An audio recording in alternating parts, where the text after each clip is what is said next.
Hello and welcome to From the Rookery End. This is the last day of the season, or at least it would have been if the football season hadn't been stopped due to the COVID-19 epidemic. We are very proud of the club and everything they've done to help the NHS and how they're using Vicarage Road, and we are thinking of anybody in the Watford family and the football family who hasn't had a great time in these very weird times. So much weirdness, but this podcast could be the weirdest thing that we've ever done and may ever do. In fact, the whole last 7-8 games would have been the weirdest thing that we may have ever done. About 6 weeks ago, Colin got in touch with me and said, John, I think I might do some commentary, like pretend the Leicester game actually happened.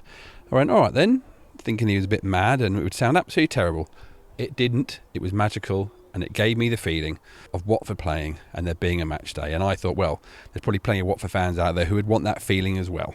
So we started putting out a commentary every week since then. Watford, as you may know or may not know, we won at home to Leicester 1-0. It was a draw, 1-1 away at Burnley. Then not the best little run of games, 3-0 loss at home to Southampton. And then a very late goal for Chelsea meant it was a win for them at Stamford Bridge. 2 home games, one against Norwich, one against Newcastle. Both wins, 3-2 against Norwich and 2-1 against Newcastle. A very safe draw away at the London Stadium against West Ham. And last week, of course, we lost at home to Manchester City. But it was only 3-1 this time, which is better than a few occasions it's been.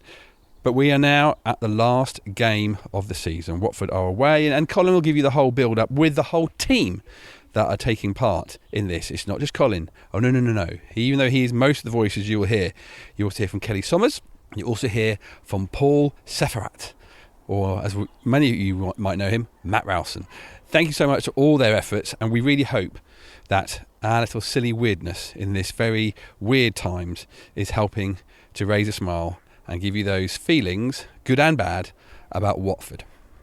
It is D-Day. Will Watford stay up? There's nothing more we can do. It's down to Troy, Nigel and the boys.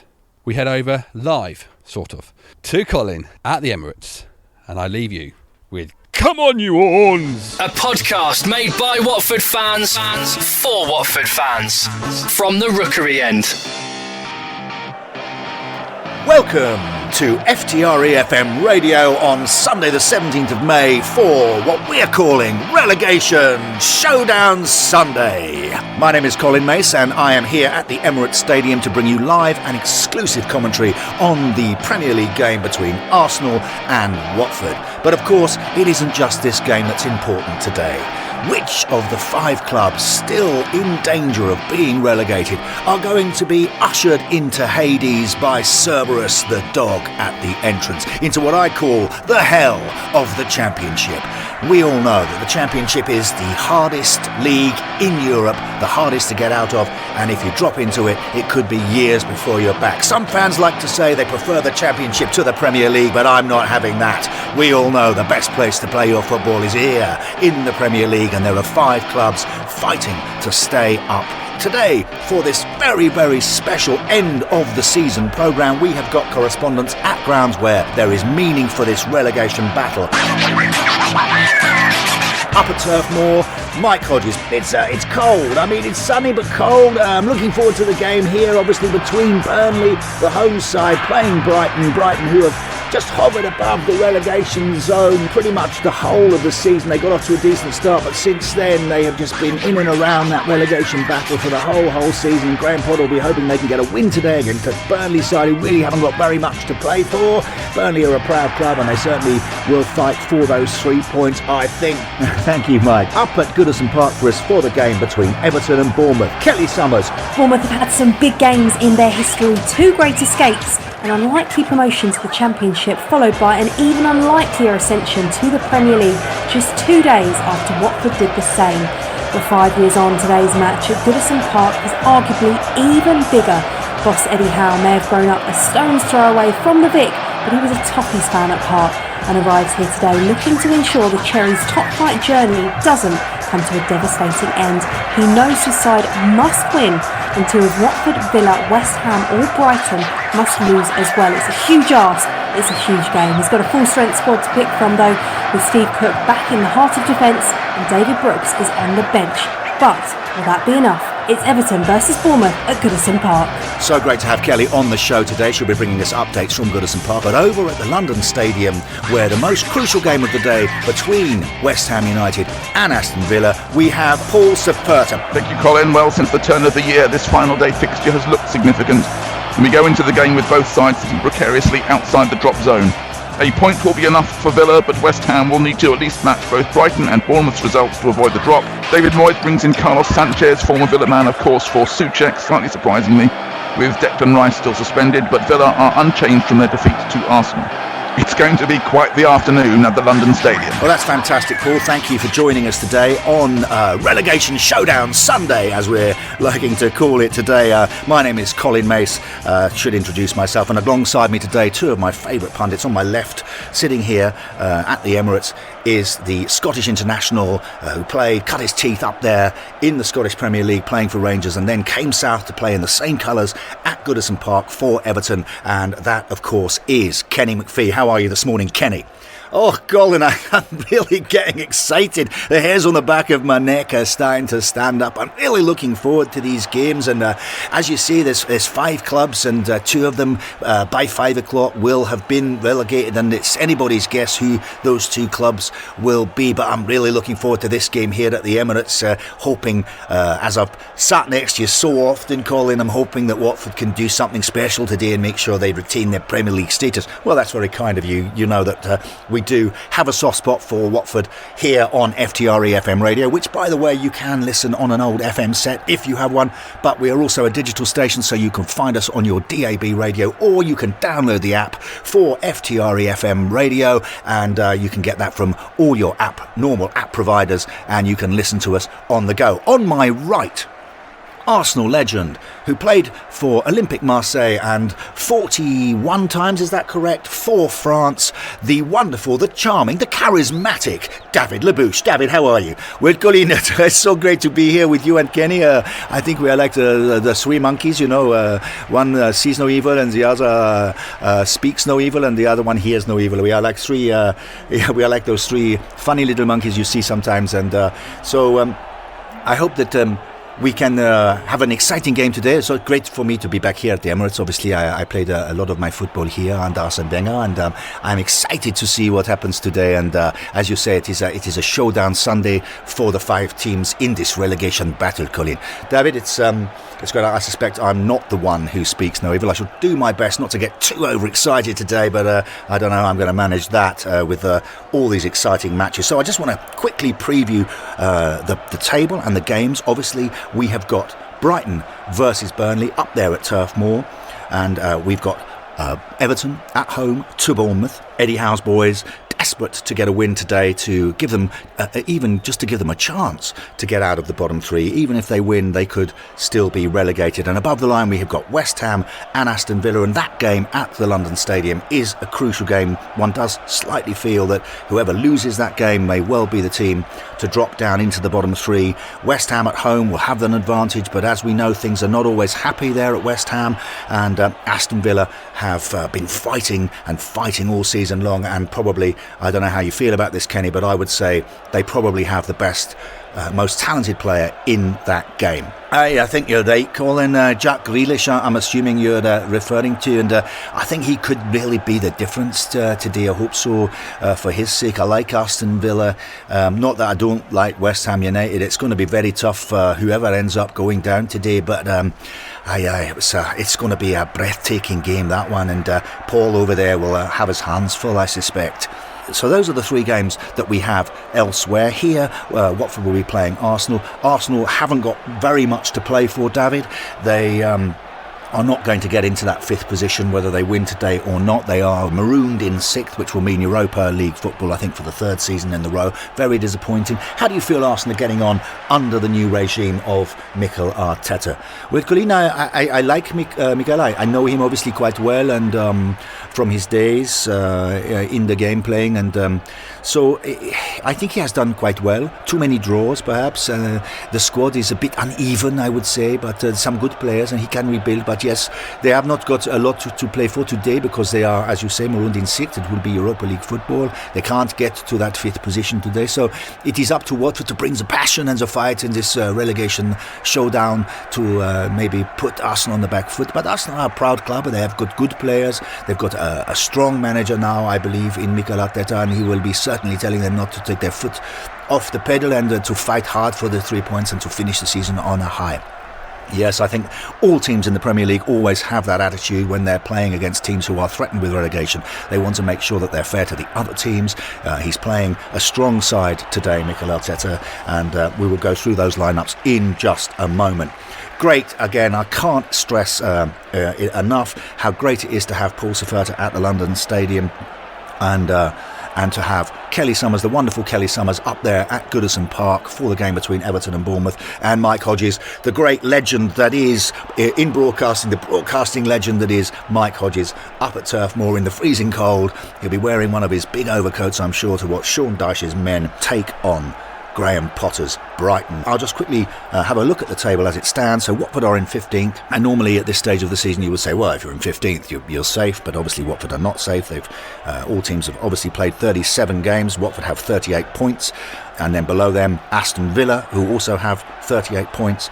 A win for either of those teams, even a draw for either of those teams, will certainly guarantee their safety. It will put them on 39 points. That is the number of points needed to stay safe today. Below them, West Ham, just above the line in 17th on 37 points. Again, a win for them will guarantee their safety. A draw may do. They have got a decent goal difference of -16, so it may be enough. But below the line, Brighton, who are on -15, crucially, on 35 points. If they get a win, it may be enough. It probably would be enough because of their goal difference. That remains to be seen. And below them, Bournemouth, 35 points and -16. So they would have to outscore Brighton if they were to win and give themselves a chance of staying up. But those two teams, Brighton and Bournemouth, are currently holding the 2 relegation spots above Norwich, obviously, who were relegated a couple of weeks ago, who are playing a dead rubber against Man City, and that's tough on Norwich. They will be playing Championship football. They have been dragged down into Hades, on the River Styx, into the hell that is the Championship. I can't state enough my feelings about that. I do hear fans saying it all the time, oh, I prefer Championship football, you win more games, it's more exciting, but I am not having any of that bunkum. I know that if I support a team, I want them to be playing in the greatest league in the world, and that is the Premier League, and that is where we are today. And this is the last day of the season, Sunday the 17th of May. It's Relegation Showdown Sunday, and I'm just going to go very quickly through the lineups for you before. And the home team first, Arsenal. Leno in goal, obviously, the German goalkeeper who has come in at a very young age to this Arsenal side, and he's growing, I think, in the job, and I will get to David's comments on this side in a moment. At right back, Hector Bellerin, the Frenchman, and he obviously had a loan spell at Watford. What didn't exactly cover himself in glory, I think, if you speak to most Watford fans, but he popped across the hedge at London Colney to play for a while for the Hornets. And then in central defence we have Mustafi, the German, of Albanian extraction. Next to him, Socrates, the Greek centre-back. And then at left-back, making a bit of a comeback towards the end of this season, is Tierney, who was bought for, at the beginning of this season, I believe, but was injured and has not played a great many games, but is considered potentially a very, very good left-back. And so it's good to see him back in the team. Now, ahead of them, we have Xhaka, the Swiss player who was captain but is no longer captain. Torreira alongside him, the Uruguayan, the Terrier, as you might call him. He's short in stature, but he has a massive heart, and he runs around, covers every blade of grass and throws in those tackles. And then the quixotic German player Mesut Ozil, who is certainly Marmite for many, many people. He is obviously born in from a Turkish family and has had issues over the last few years playing for Germany, and eventually retired because of criticism that he was receiving. And he was very outspoken about that, and some people would agree with him, and others thought that he made a misstep there. But and he, even here at Arsenal, clearly one of the most talented players in Europe, but struggled to get into Unai Emery's team. Arteta has brought him back. Maybe he's just slightly out of his time. He doesn't work hard enough for some of the fans, certainly for some of the coaches, but on his day he can turn a game in seconds, and he's a brilliant finisher. Now up front, there's the three men up front. The young English player Saka is playing down the left wing, and on the right wing is Pepe, who again a French-born player who plays his international football for the Ivory Coast. And then in the number 9 slot, Aubameyang, the fabulous, iconic Arsenal player of this moment, again French-born but plays his football for Gabon, and I'll talk to David a little bit about that as well later. David, what do you think? Well, he has put out a very strong side. I don't think that Xhaka is very popular with the fans, but him and Torreira are difficult to break down, get past. They can be. They certainly are fit and aggressive, and they help maybe do the running that Mesut Ozil will not do. But what I'm excited about the front three, it's nice to see young English player come through in Saka, and on the other side, I think Pepe is starting to find his feet in Premier League football, and he's very quick and he can score, and if he has his confidence, he can be a very dangerous player for this side. So it's looking reasonably like a balanced side with a 4-2 and then I suppose a 3 and then a 1. But Aubameyang really is the star, I think, of this team, and Watford will have to do everything they can to stop him from getting an advantage and scoring a goal. Absolutely right. On the bench for them, Martinez is the substitute goalkeeper. Willock and Nketiah and Reece Nelson, 3 young English players who have come through the ranks here at Arsenal and are starting to get game time in the first team. And then Martinelli, the striker, who I must admit excites me whenever I see him play. And alongside him, Lacazette, the unfortunate Lacazette, you might say, because he is not really finding his feet here at Arsenal. And maybe we'll just have a little chat about that as well, David. And then the substitute bench is made up by Guendouzi, who often comes on as a replacement for Torreira late in the game. What about Lacazette? He hasn't really sort of made his mark as he's struggling to get into the side ahead of Aubameyang. Yes, Colin, it is true. He is a very talented player, but he is also a number 9. He does not, when he plays, Aubameyang has to go out to the left, which means Saka cannot play, and Aubameyang does not really like to play out there. He wants to play centrally. So unless you play 4-4-2, and nobody plays 4-4-2 anymore, you can't play both of them, and at the moment I would pick Aubameyang every time over Lacazette. Wow. Well, that is tough on Lacazette to find himself at a club with a player who is probably just in slightly better form than he is, and I agree, I certainly would pick Aubameyang. Now, let's have a look at this Watford side. I know you're waiting to hear who's playing, and here is the lineup. We have got Foster in goal, and the settled back four of Messina at left back, Kabasele, Cathcart and Firmino at right back, and in front of them the 2 central midfielders that we have come to rely on, and Capoue rather lucky, I think, to be in this game because he was sent off and only received a 1-match ban for grabbing Declan Rice by the throat before then being headbutted by him. And Declan Rice got his marching orders, and he won't be appearing at the London Stadium because he got a 3-match ban for a straight red for violent conduct. So we have Chalobah and Capoue playing in front of the back four, and I suppose you could say this is probably his most attacking side, but also his most settled side, the side that we've seen so often. Welbeck on the left, Doucouré in the middle, Ismaila Sarr, fast becoming a Watford superstar, out there on the right, and up front, the iconic, the legend, the 10-season man, Troy Deeney, wearing the number 9 shirt and the captain's armband, and he will be leading the line and trying to cause as much trouble for Mustafi and Socrates as he can. And he will be looking to inspire his teammates to make sure that today, on Sunday the 17th of May, on Relegation Showdown Sunday, Watford are one of the teams to remain in the Premier League. Kenny, what do you think about that? I think he's gone very, very attacking there, and I'm surprised in a way because we saw it against West Ham. He went very defensive, put in an extra centre-back in Dawson and tried to get the point, but today it's a bit like all guns blazing, go for it boys and see if you can get a win or get a draw. And it's going to be hard for Watford. This is a ground that they have won at, but often when you play Arsenal, or sometimes they can win just by playing in a way they don't have to be absolutely at the top of their game to get the win, because they have got such magicians in Aubameyang and Ozil and now Pepe and Saka. So they will have their hands full, Watford. They're going to have to do a lot of defending, but we've seen them win here. We remember the game in the Cup quarter-final. Absolutely, Kenny. I remember that game very clearly.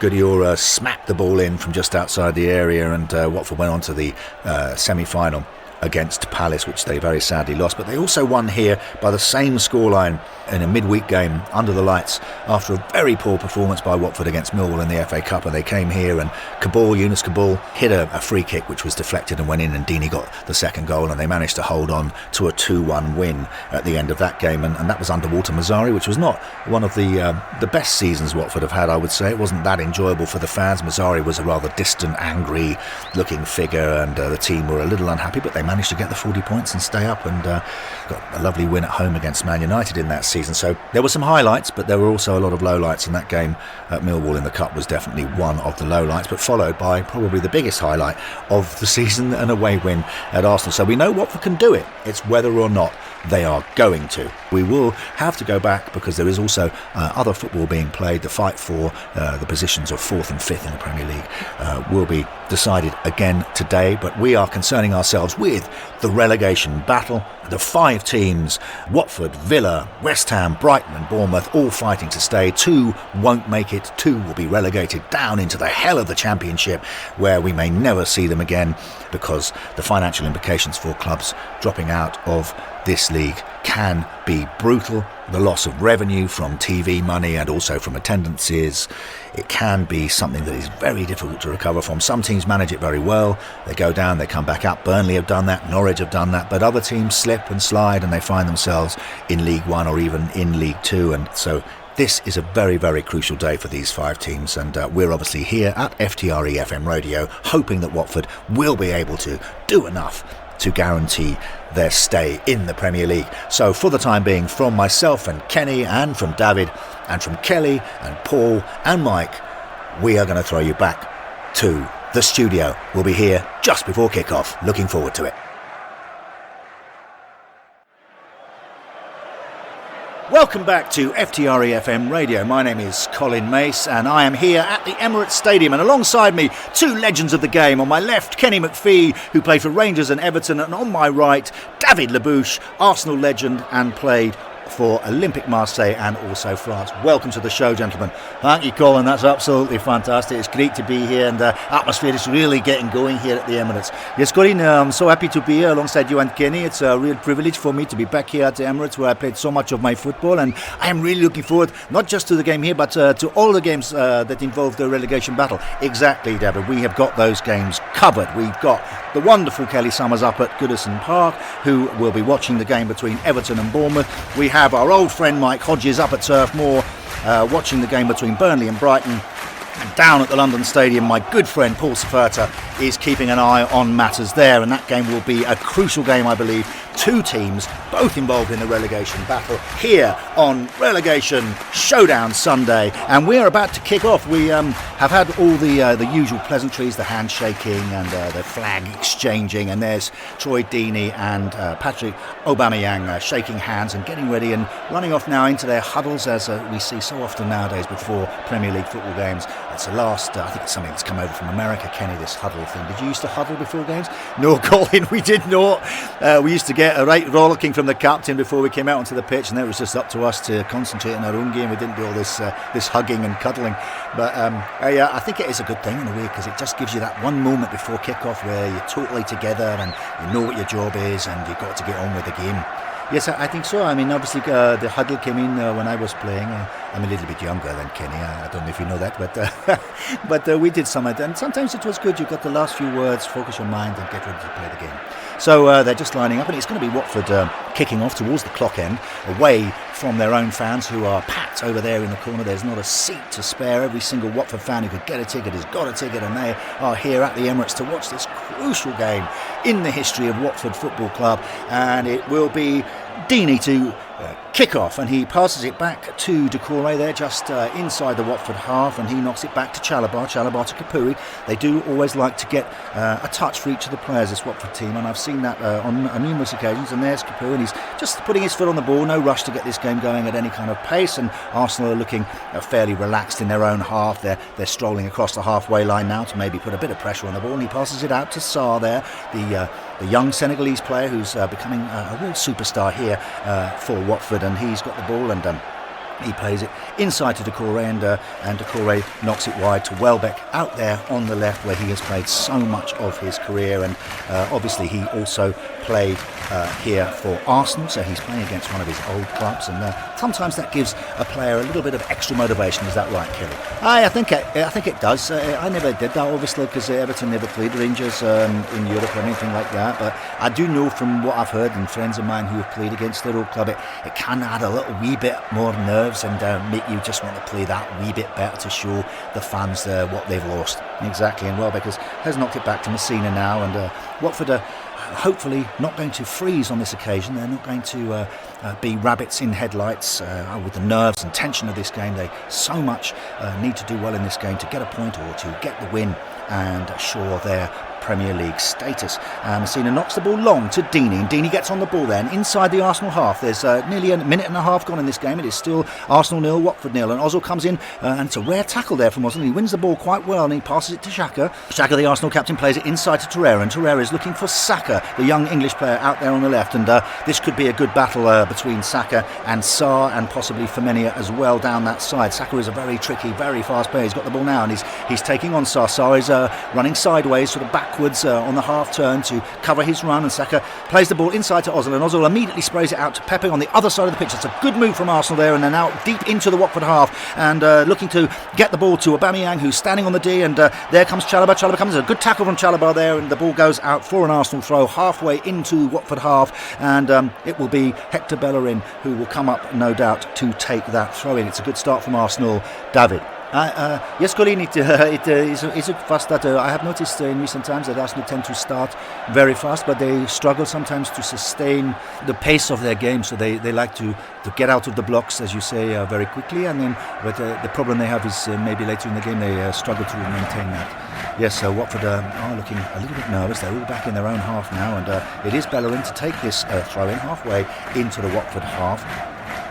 Watford with their back to their own fans, 3,000 Watford fans, and Foster there jumping up and down doing his usual stretches, and Bellerin throws the ball into Xhaka, and Xhaka, who is not the most popular of men here at the Emirates, has got the ball at his feet now, and he's looking to and Chalobah's come in, and that was quite a rough tackle there from Chalobah. He did win the ball, but I think he took the man with the follow through, and Mike Dean has decided to blow up and give Arsenal a free kick. We are now 3 minutes into this first half, this very exciting game here at the Emirates on the 17th of May, Relegation Showdown Sunday, and it will be Ozil who is going to take this free kick, perhaps a little unusually, but he is a master of the dead ball, as we know. He often takes the corners here for Arsenal, and again this is about halfway into the Watford half, about 10 yards, 12 yards outside the Watford area, and some of the players, Aubameyang's come forward, Pepe's up there, he's much taller than you imagine him to be. Bellerin's come up as well, Mustafi and Socrates, they're packing the box. Only Tierney is staying back with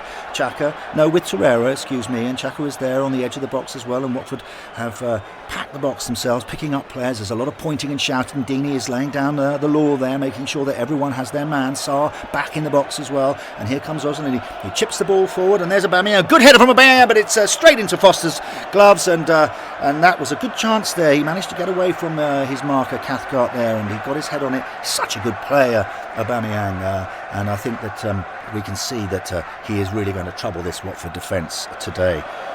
What do you think about that, David? Well, it was a clever little chip, sort of free kick from Ozil. He stood it up there, and Aubameyang came in from a wide area to jump, and he out-jumped Cathcart, and as you say, got the head on it, but it just went straight to Foster. Foster, uncharacteristically, has booted this ball forward rather quickly. No time wasting today, although a 0-0 draw would definitely assure Watford Premier League status. And the ball is up to Deeney, and Deeney slightly miscontrols that, and it's been nicked off him by Torreira, the terrier, as I like to call him. He's short in stature, but he's all over the pitch and snapping into tackles. He's never stops running. One of the sort of player that you'd love to have in your side. And just coming up to the 5-minute mark now, Torreira plays it into Ozil. Ozil out to Saka. Saka now out there on the left. He's taking on Sarr. He's past Sarr.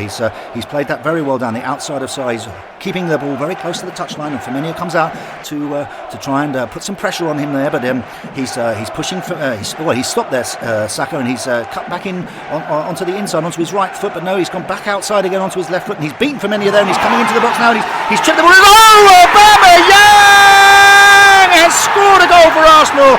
What a brilliant piece of football from Saka out there on the left wing, and he just drifted into the box, and it was a deft little cross come chip, and Aubameyang flicked his right foot out of it, and it was past Foster before he had a chance to react, and well, that's what Aubameyang can do, and that is a fantastic start for Arsenal. It's a disastrous start for Watford on this day of days, this day of reckoning, a day where it's possible that 2 out of 5 teams will go down, and for Watford to concede a goal so early is absolutely devastating, Kenny.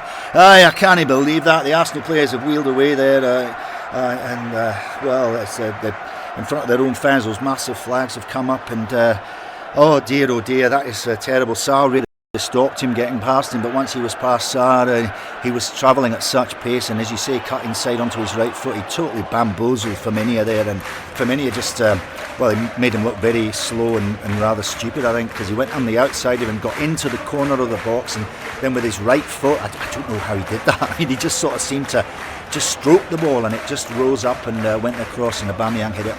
Hit it first time, and it was in, as you see, before Foster had a chance to even react, and so that's Arsenal scoring the first goal of the afternoon. Yes, and very quickly, just have a look at the quick table here after nearly 7 minutes gone. Now, Watford have dropped from 15th to 17th because, as it stands at the London Stadium, West Ham and Villa will be sharing those points at 0-0 as it is at the moment, so they have moved above Watford. Watford have dropped into 17th. They're now they're just 2 points above Brighton and Bournemouth, who obviously are still drawing their games, and so they're on 36 points, and it just shows you how quickly a team like Watford, who were in 15th at the beginning of the day, have dropped to 17th, and any goal in the Brighton or Bournemouth games for Brighton or Bournemouth would push Watford down into the bottom 3, and that is an absolutely disastrous. David, what a goal that was, though. Oh yes, Colin, I mean, this young player, this young British player, Saka, is, he reminds me of so many young players who really have the talent and the confidence, to take players on and to fight, and also the skill. I mean, the technical aspect of that goal, the little, as you say, the deft cross with his right foot, and Aubameyang does what Aubameyang does. He just puts the ball in the back of the net. Yes, that's right. Now the Arsenal players have finished celebrating. It's taken nearly 2 minutes, and they are wandering back into their own half. They've got their back to the clock end, and are going from left to right as we look from our eyrie up here at the top of the stand at the Emirates Stadium. It is now 8 minutes gone, and it will be Deeney again to restart the game, and he is looking absolutely furious. His face is a face of thunder. He can't believe that Watford have allowed Arsenal to score so early, and that is, as I say, a disastrous outcome so far for the Hornets. But Deeney knocks the ball back to Welbeck this time, and Welbeck plays it back to Chalobah and then makes his run forward. Chalobah knocks it long, and Watford seem to have slightly frozen here. They look a little bit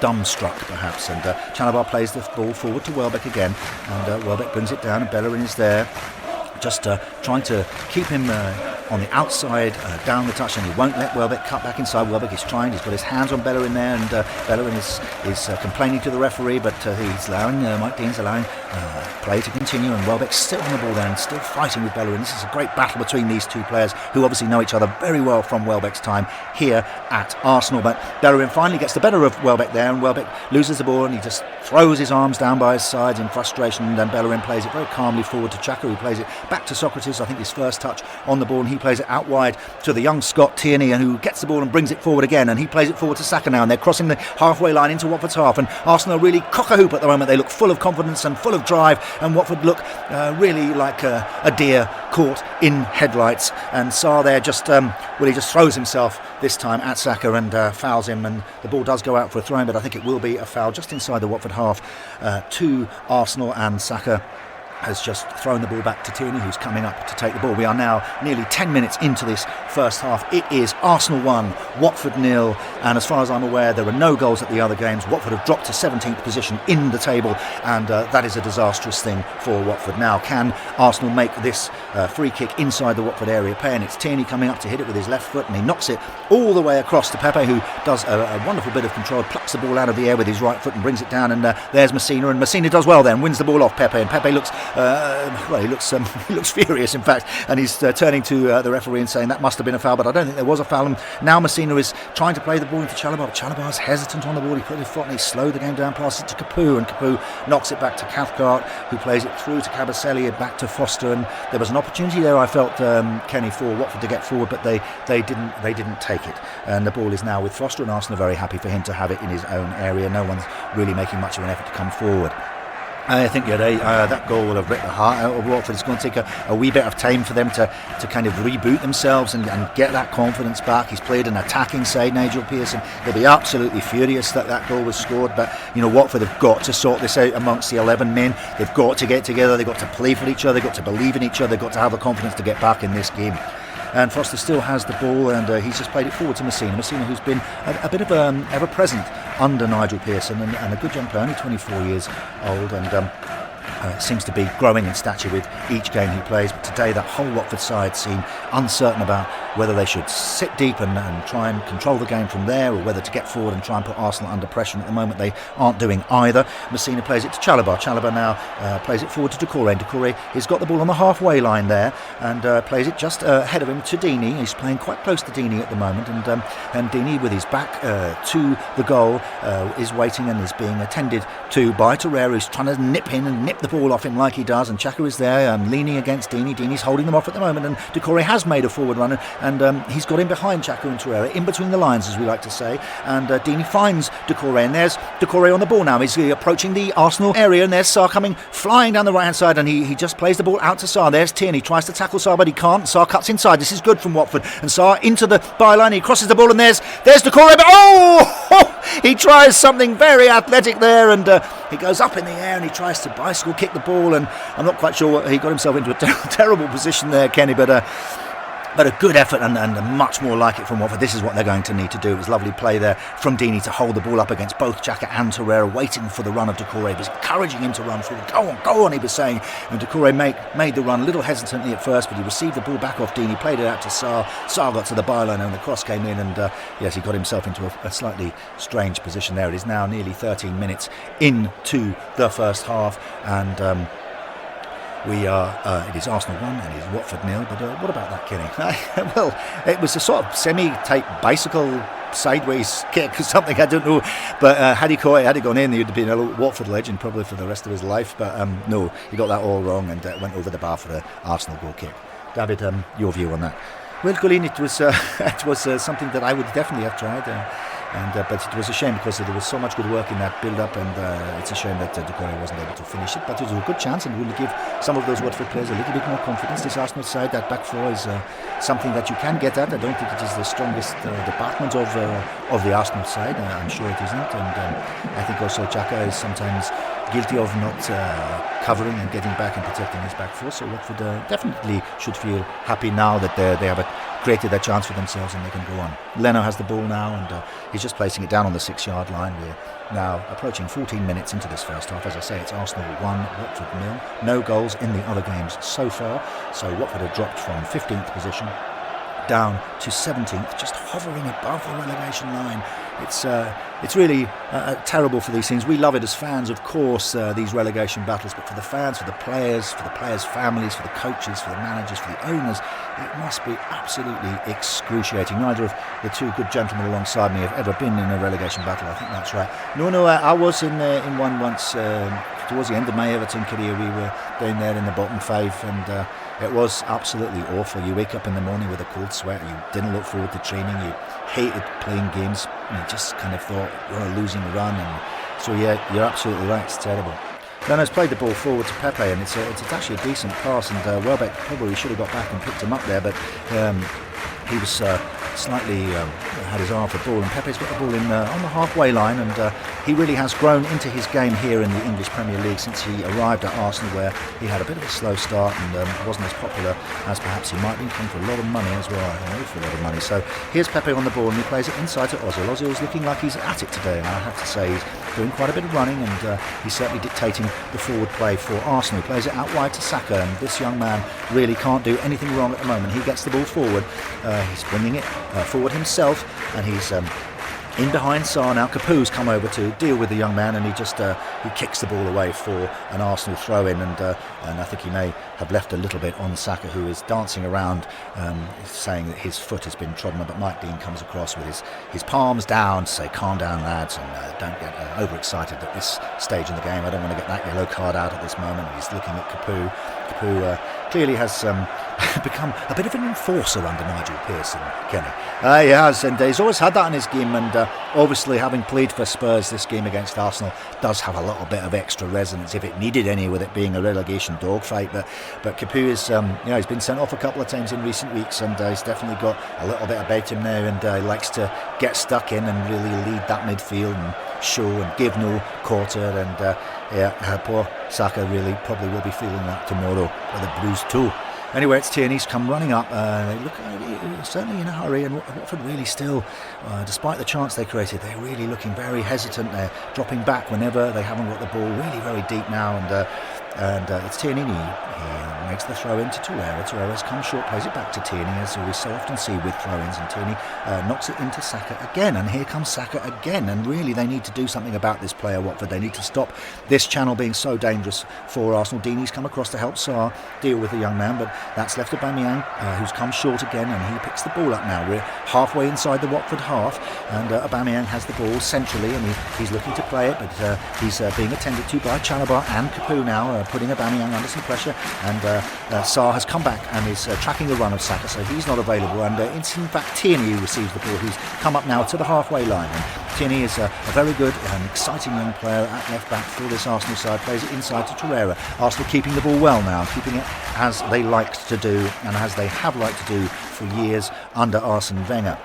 They like to play the Arsenal way, as they say, and Xhaka has the ball now. Xhaka plays it into Ozil. Ozil out to Pepe, and it's very easy for Arsenal to keep the ball at the moment because Watford are sitting back and not really putting too much pressure on the ball. They'll be very worried about conceding a second goal, because then it would be almost impossible, I think, for them to come back. And Pepe has the ball again, and Pepe is getting forward, and he's being tracked by Welbeck, and Messina comes out to make sure that he also is there in attendance to stop Pepe getting to the byline and crossing the ball. We've seen what happens when they are able to do that. Aubameyang is so dangerous when a cross comes in, so Pepe turns and recycles the ball back to Bellerin, and Bellerin with his pace comes forward again, and he's also now on the halfway line and plays it sideways to Xhaka to Torreira out to Saka again, and Saka has the ball for the upteenth time already in this first 18 minutes of this first half. Saka getting forward again, and Sarr really struggling to deal with him at the moment. They certainly equal each other in pace, but Saka is tricky. He's got very, very good feet, very quick, and Sarr is not used to having to defend against somebody to track.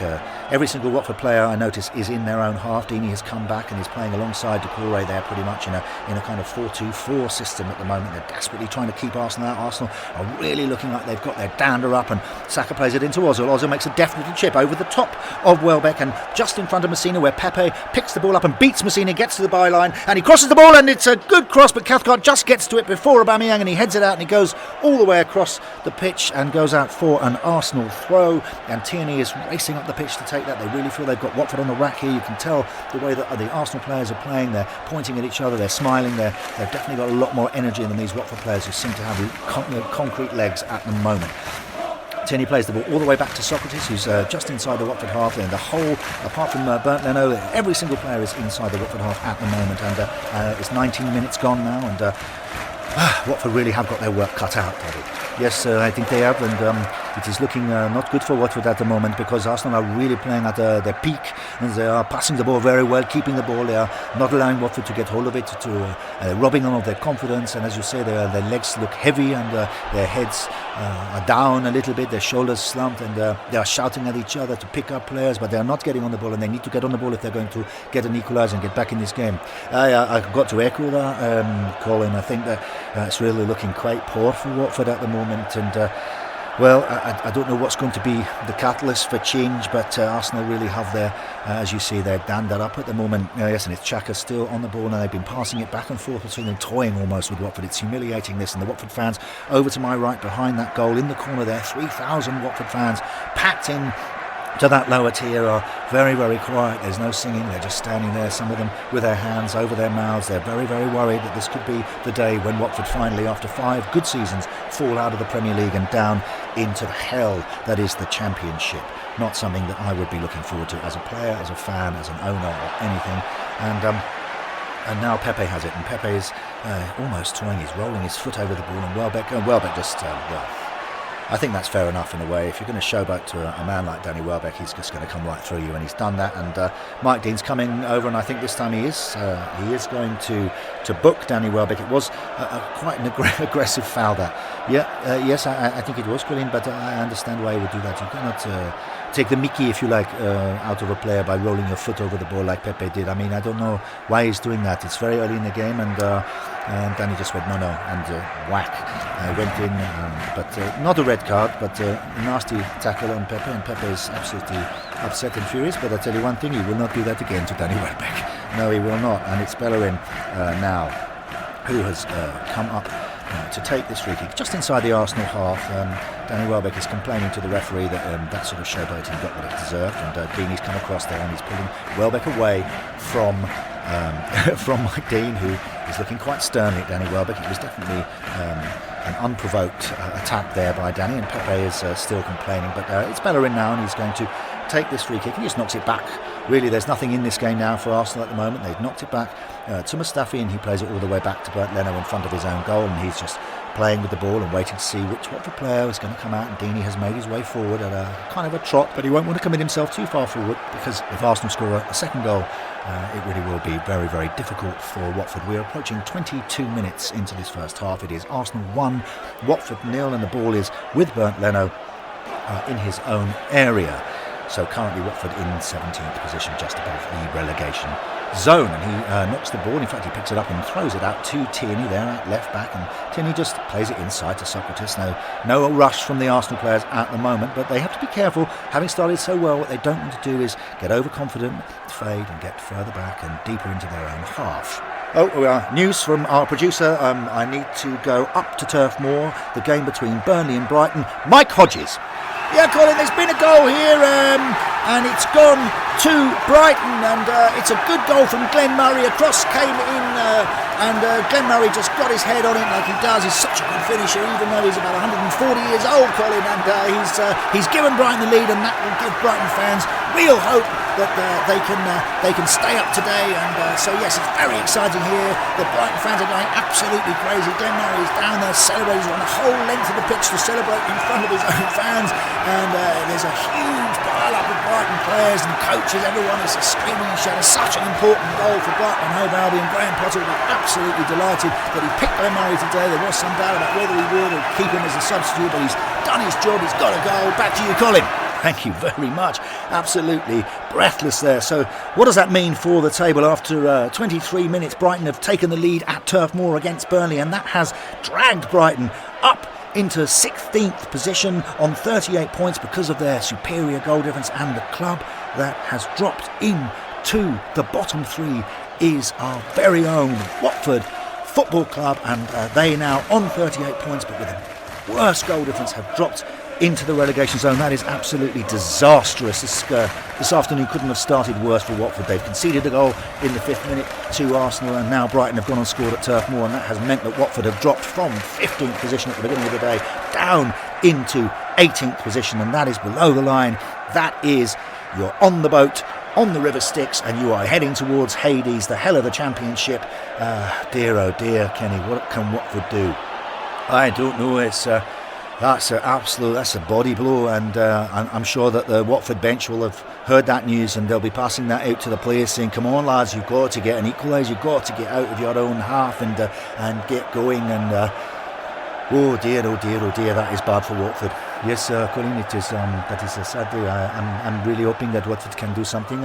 Obviously, Arsenal are my club, but I have a soft spot for Watford. We had our training grounds next to each other, and it would be nice to see Watford do something and not go down. But I fear for them at the moment. Them and Bournemouth, who came up together a few years ago, and they are both stuck in the bottom three with Norwich, and this is going to be very difficult for Watford to make a difference here. It's a hard place to play as the away team. So yes, quite a lot's happened in the last couple of minutes. They're slightly breathless. I'm really struggling to keep up with it all, as you can imagine. It's 25 minutes into the game, and Burton has played it out. The ball went out for a goal kick. And we ought to just go round the ground. So first we're going to go to Goodison, Kelly Summers. Big let-off here for Watford fans, Colin, and fans of all other clubs in the relegation shake-up as well. Everton has started this one really brightly, but Callum Wilson has just spurned Bournemouth's best chance by far. I mean, I've watched it 4 or 5 times now, and I genuinely think I, or maybe even you, could have scored it. I half actually expected him to jump up and reveal a Villa or Watford shirt underneath his Cherries one in celebration of the miss. He was bearing down on goal, rounded Pickford, and somehow blazed over the bar from 8 yards out. It's remarkable. I can't quite believe it, but it's still goalless. And let's go to the London Stadium and hear from Paul Saferta. It's been a very slow, cagey start here. Nothing much to report, no goal-mouth action. Both sides look extremely nervous, and the tension in East London is palpable. West Ham 0, Aston Villa 0. Thank you very much, our correspondents there, keeping us up to date. And I'm not sure I would have scored that. I've just watched that miss from Callum Wilson on the monitor here, and yes, well, maybe I would have slotted that home in my younger days, but that is a real let-off again for Watford, because the last thing we need at the moment really is for Bournemouth to get on the score sheet as well. Watford in deep trouble here. We've now about 27 minutes into this first half, and really there isn't much to speak of in this game. Arsenal have been controlling the ball pretty much for the whole of the first half. Watford have barely had a touch on it, and at the moment the ball is in midfield with Torreira and Xhaka and Ozil, and really Watford are finding it so hard not only to win the ball, but even if they do win the ball, to keep the ball, and they seem to be at 6s and 7s at the moment, Kenny. They seem to be lacking in confidence, and they just don't seem to be able to get going today. No, you're absolutely right. Arsenal are toying with Watford, and I think they must have had about 75% possession in the last sort of 20 odd minutes or so, and they started brightly, they got the goal, and now they're just controlling the game. Yes, David, what do you concur with that? I do, Colin. It's sad to see, but obviously Watford need to change something. They need to make a difference here, and I think it is a collective will to get the ball and get forward, and maybe to rough up this Arsenal side a little bit. We saw Welbeck go into Pepe earlier, but it's very difficult for Watford at the moment, especially with that Brighton goal that would really hurt them. So we're now 28 minutes into the first half, and it's Aubameyang on the ball on his own on the halfway line, and still Watford are unable to get this ball off the red and white players of Arsenal. He's played it out to Pepe there, and Welbeck can't afford to put in another tackle like he did earlier, otherwise he'll be getting a second yellow, although the frustration is starting to show on Danny Welbeck, and Pepe is a very, very fine player, but this time Welbeck does win the ball off him. Finally Watford have the ball, and he plays it. Welbeck plays it back to Chalobah, who's about halfway in his own half, still quite deep, plays it wide to Capoue, and Capoue looks up, he's looking for a pass, and he plays the ball out wide to Sarr, who's managed to get in behind Saka, and this time it's Sarr with the ball. And it's Saka that has to come back and try and track his run, but Sarr is too quick, and he's going to leave that, hand it over to Tierney, and Tierney comes forward to try and stop Sarr from getting forward, and but Sarr just stops and brings the ball back and onto his left foot. He passes it inside this time to Capoue, who's come forward for the first time in the game, and he's played it into Doucouré there just ahead of him, playing in the number 10 role, if you like, who then recycles the ball back to Chalobah, and this time we are now on the halfway line with Chalobah with the ball at his feet, and he plays it out to Welbeck, who takes the ball forward towards Bellerin. Bellerin is extremely quick and a good defender on his day, but you can get at him with a bit of pace and a bit of strength, and Welbeck is definitely trying to do that again, and this is the second time we've seen this battle taking place on the pitch at the moment. Welbeck using his upper body to keep keep Bellerin at bay, and he cuts the ball back into Decore.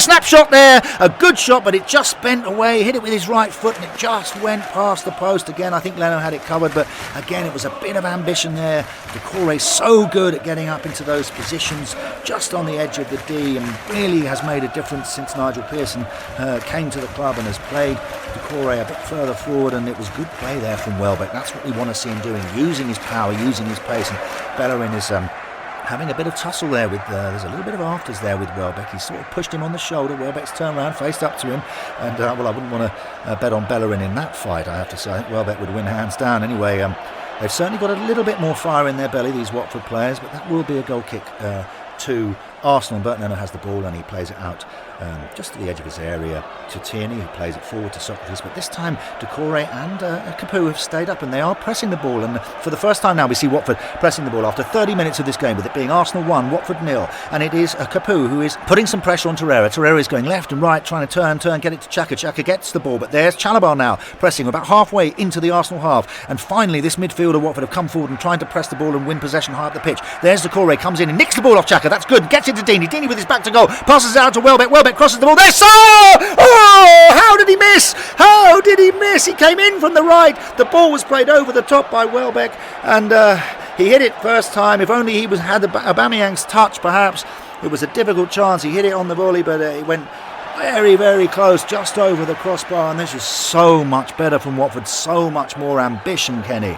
You're right. I mean, I really thought he was going to score then, but the lad doesn't hit the volleys very well. I know that because I've seen him miss a few. I think earlier in the season up at Anfield he had a half volley and he totally skied it or miskicked it, and he's better with the ball on the ground at his feet. He's not so good when the ball's in the air, but it was a good chance and it's good play again from Welbeck. He's definitely got that.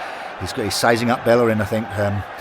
So that will be a continued battle, but I don't know what happened to Mustafi and Socrates there. They really went absent without leave, and Tierney didn't pick up Sar's run, and that could have been 1-1, but it's not.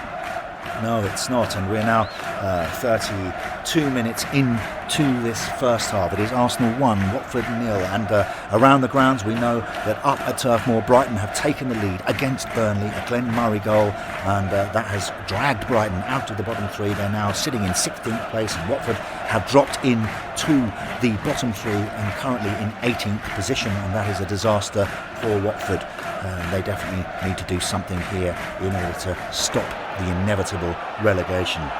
Leno has kicked the ball long for once, and Arteta over there on the touchline doesn't look overly happy that he's done that, because they have immediately lost the ball. Cavaselli's come up there and he's won the ball on his chest. Very poor kick from Leno, because there wasn't really anybody out there to get on it apart from Aubameyang, and that's not really what he's there for. So Cavaselli's got the ball and plays it forward to Capoue now on the halfway line. Capoue looking to get forward. There's a little bit more coming into the legs of these Watford players now, and Decore's calling for the ball. He's got his back to goal, but he's got his hands down by his side saying, give me the ball, gets the ball to Decore, and Decore knocks it out to Welbeck. This is turning into quite a good little partnership there, Decore-Welbeck axis there. Pepe not too keen to come back and press the ball there, so he's just Welbeck is in between Pepe and Bellerin. Xhaka's come across, and but Welbeck again just recycles the ball. He turns and plays it back to Chalobah, who is just inside the Arsenal half, inside the centre circle, and plays it along the ground to Capoue and back to Decore, and Decore out to Sarr. Again, this is much better for Watford. They look like they've got a bit of confidence from these chances they've had. Deeney is there just prowling like a caged tiger on the edge of the box, and he will be looking to take his chance if one comes along. Mustafi and Socrates are playing very close attention to Deeney, but Sarr chips the ball up to Deeney there, and Deeney wins it with his head, and he just manages to sort of knock it up, and it drops down to his feet, and he's hunched over the ball, as we so often see when he likes to hold up to the ball, and he's looking to find someone to pass it, and he eventually passes it out to Welbeck there on the left, and Bellerin comes through him there, and that was not a good tackle from Hector Bellerin. We know that he has a tendency to be a bit of a hothead at times, and he's given away a foul in a very dangerous area there, just about 2 or 3 yards outside the corner of the Arsenal penalty area, and this is an opportunity for Watford, David. Yes, it is, Colin, and they've got to try and get the centre-backs up, and to get the big men, as we like to say, up into the box, and maybe to create a chance for Watford to get this equalizer before half-time. That's right, and they'll have something planned, I'm sure, for occasions like this. You know, in big games like this, you try to plan and prepare for every eventuality, and I'm sure they'll have something planned for this, and hopefully they can make it and the Arsenal players they're complaining bitterly, and in fact Bellerin has been booked, and I think he's been booked really more for dissent than for the original foul. He was screaming and shouting at Mike Dean there. Mike Dean doesn't like being shouted at. I know that because I once met him and I saw someone having an argument with him and he really didn't like it at all. It wasn't me. I would never argue with a referee. So Watford are coming up now, and we are going to see ambition from this Watford side. They're going to commit men forward, I think. So we've got a 2-3-man wall for Arsenal, but with Chalobah and Capoue have both gone into the box. Cathcart, Kabasele have come up, as has Messina. Femenia has stayed back. Sarr has gone up. Doucouré is on the edge of the box. Deeney, Welbeck, they're all in there. Only really Femenia is standing on the halfway line, but he hasn't got anyone to mark because, apart from Aubameyang, every single Arsenal player has come back to defend this free kick. We are 35 minutes into this first half. It is Arsenal 1, Watford 0. Up at Turf Moor, it is Burnley 0, Brighton 1. Watford are in the relegation zone. They are 18th at the moment, and they would desperately need to get a goal to even things up and get themselves back out of that relegation zone. So it is going to be Messina who's come up to take this, and he's going to hit this with his left foot, and he'll be looking for Deeney, possibly Welbeck there at the far post. Here comes the ball from Messina. Oh, he's hit the wall with that. That's not a great free kick. It's hit the wall. It's come out. It's come back to him though. That's good. Firmini has come up from the halfway line. He's received the ball, and Sarr's come short. And he's played it back out to Sarr there on the right side of the Arsenal area, who's crossed the ball in. And there's Deeney with a header, but he doesn't get enough on it, and it goes straight into Leno's arms. But again, it was good from Watford. They kept their calm. The ball hit the wall. It came back out. He played it to Firmino. Went out to Sarr. Sarr's cross found Deeney, but no goal. But again, a bit more confidence creeping back into these Watford legs after a very, very slow and nervous start, Kenny. I think that's right. We're really starting to see Watford get... I mean, they've got nothing to lose now. I mean, obviously they have got something to lose. They could concede a second goal. But what I mean is you've got to have that energy and belief if you're going to get back into this game. Arsenal are a very, very good side, and it's going to be very tough for them. But that was another good chance for Watford. Yes, I have to concur with my good friend Kenny McPhee there. We saw Watford a bit more ambition and getting men forward, and I like to see that. I think that's the only way they can get back into this game. So we've got just over 8 minutes or so of the first half to go. We are 36, nearly 37 minutes into this first half. It is Arsenal 1, Watford 0, and Leno is just bouncing the ball in his own area, looking to slow things down. I don't think there's any great urgency from Arsenal, but again, as I say, I think that is a bit of a danger for Arsenal. If they slow things down too much, they will invite Watford onto them. Watford will gain confidence from that, and Arsenal may find themselves in difficulty, and we have seen that from Arsenal a lot, David, haven't we, where they start brightly and then they sort of fade in the middle part of the game, and then they end up with these draws that they've had a lot of draws since Mikel Arteta's come in.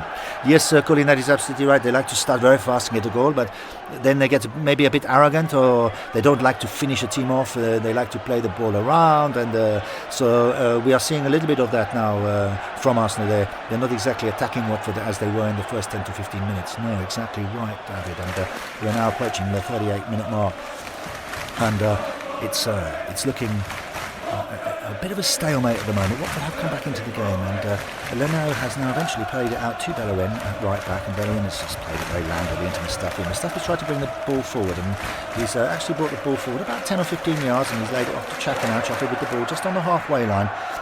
Chalobah and Capoue are getting up now to put some pressure on that ball, as they should be, and Doucouré also, but Doucouré's trying to stay in some space just in case Watford can win the ball and play it to him, and that's really been his great skill. So now, I've received news. We have to go to Goodison Park. Kelly Summers. There has, and could this be the most important goal in Bournemouth's history? Could this be the goal that secures their safety and a place in the top flight for the 6th straight season? And it's been scored by a man who likely won't even be here for it. Ryan Fraser, out of contract this summer, has quite simply defied gravity and his short frame, turning with his back to goal to score the most sensational bicycle kick. Surely a late contender for goal of the season beyond Jordan Pickford. The Cherries have a lifeline. There's a long way to go, but for now, they're out of the drop zone. Everton 0, AFC Bournemouth 1. Thank you, Kelly, for news of that goal. And my word, that does make a difference. It drops Watford from 18th to 19th position now, and that is again really not what Watford wanted. They wanted to see Everton get ahead in that game, but they haven't. Bournemouth have gone and scored. Ryan Fraser, a wonderful player, Kenny, and he's done the job for Bournemouth. So Bournemouth have jumped out of the relegation zone for the first time. It is now Aston Villa in 15th, and Brighton in 16th and Bournemouth in 17th position. They are the ones in the safety positions below the line. West Ham, for the first time, have dropped in to the bottom three today, and they are in 18th position, and that is due to their goal difference, which is marginal, minus 16 as opposed to Bournemouth's minus 15 and Brighton's minus 14. Watford, as I say, in 19th position with a goal difference of minus 22, which is really hurting them today. But if they can get a goal, they will be safe, and that's the basic fact if you're a Watford fan. Watford need to score a goal. We're nearly 40 minutes into the first half, and the ball is in midfield with Doucouré at the moment, and Doucouré's played it back to Chalobah, and Chalobah is knocking it sideways to Capoue. I don't know about you boys, but I'm finding this breathless, and I'm desperate for Watford to score a goal and get themselves back out of that relegation zone, but it's very hard to keep up with everything as so much is happening around the grounds. And thank you very much to our reporters at those grounds. We've got Paul Saferto at the London Stadium, the wonderful Kelly Summers up at Goodison, and my old mate Mike Hodges up at Turf Moor, helping us out today make sense of this crazy relegation showdown Sunday. 41 minutes into the first half, and Arsenal really have controlled this half, but in the last 5-10 minutes Watford have come back into it a bit more. They're showing a bit more of their old spirit. They've shown under Pearson so many times this season, and it's Chalobah on the ball again. He's out wide this time, out on the left. He's got Welbeck a few yards in front of him, plays it to him. Welbeck plays it back to Chalobah. Chalobah cuts inside. There's a tackle that's come in there from Ozil, a rare sight, as rare as hen's teeth, you might say. Ozil trying to tackle a player, but he failed, and maybe that's the reason he doesn't do it. Chalobah just skipped away from Ozil there and played it forward to Doucouré. Doucouré's played it up to Deeney. Deeney now inside the Arsenal half, looking to get forward, trying to get this equalizer before half-time. They can go in with their heads held high. The Watford fans behind the goal are starting to sing again now as they see their team improve, and Deeney plays it out to Sarr. Sarr always seems to be available to Deeney when he has the ball. Tierney comes out to meet Sarr, but Sarr cuts back inside, and Socrates has to come over to put pressure on Sarr. Sarr plays it into Doucouré. Doucouré back to Chalobah, who's come to join him, and there's four of them up there now with Capoue just in front of the back four. Chalobah's been given the licence to go forward, plays it even further forward to Welbeck, who's come around him on an overlap and is taking on Bellerin again, and he's really putting Bellerin in the spin, so much so that Bellerin's actually fallen over there. He's gone outside him, inside him, he's gone back outside him. Bellerin spun around and fallen on the floor, and here's Welbeck at the byline. He's cutting in, he's inside the box now, and can Welbeck get a shot off, or can he find somebody? And he plays it, but Socrates gets there first ahead of Deeney and just clears it, and the sounds of hoof from the Watford fans as the ball flies up in the air and over the halfway line. But it's Cabaselli that gets back on the ball, and with just a few minutes to go before the half-time whistle, it's Cabaselli bringing the ball forward now. Firmino for the first time up there on the halfway line, not so much worried about his defensive duties, although if Saka gets the ball he is going to have to run like a hare to catch him, and Firmino's on the ball now, and Saka is there trying to put some pressure on him, get the ball off him and get going again, but Sarr has come back also to help and receives the ball just to the side of Firmino, and Firmino makes a little darting run past Saka, and Sarr finds him with a good little dink pass, and now Firmino it is on the ball, coming down that right wing into Tierney's territory there, and Tierney comes out and tries to halt his run, which he does do, and Firmino turns and slows the game down again just slightly to pass it back to Sarr. Sarr inside to Doucouré, and Doucouré's tackled by Torreira. A brilliant tackle there from the Uruguayan, and Torreira brings the ball out, and now Watford need to get back as quickly as they can. Firmino is sprinting back into his right back position. As you can imagine, he doesn't want to be the player that gets caught out. 43 minutes into the first half. It is Arsenal 1, Watford 0. At the other grounds, it is Burnley 0, Brighton 1, I'm almost breathless with excitement today on this relegation showdown Sunday, and at Goodison Park it is Everton 0, AFC Bournemouth 1. It couldn't have gone worse for Watford so far. They conceded early, and their two rivals, Brighton and Bournemouth, have both taken the lead in their games, and they've jumped out of the relegation zone, and West Ham and Watford have fallen into the red zone down there with the dead men, and hopefully we will see some changes before the end of today, hopefully for Watford. As you know, here at FDRE FM Radio, we love the Hornets, and we're hoping that they can do well. Now, the ball has found its way all the way back to Foster. Foster has the ball. Torreira made a forward run, but nothing really came of it, and eventually he was tackled by Capoue, and the ball ended up back at Foster's feet, and he's knocked it out to Messina with just a couple of minutes of, just 1 minute really of normal time to go. I expect there'll be the normal minute of added time at the end of this first half. Foster plays the ball to Messina. Messina tries to bring the ball forward, but it's getting a little bit late, and they certainly don't want to make a mistake and let Arsenal score another goal before half-time, but they would dearly love to get a goal here just before half-time, and he plays it long there. And Deeney is just in between the lines there, between Mustafi and Socrates at centre-back and Xhaka and Torreira in central midfield. And Deeney's found a little bit of space for himself, and he's brought the ball down on his chest. He does that so well, and he really is up for the fight today. You can tell he's on all guns blazing, and he knocks it just sideways to Doucouré, who's always there like a shadow to Deeney, and Doucouré then chips the ball over the top of Mustafi, but unfortunately Deeney doesn't really read that and doesn't get in behind the centre-backs in time, and the ball just bounces and goes to Leno just with about 15 seconds to go. And here comes the official, and yes, it is just the regulation 1 minute.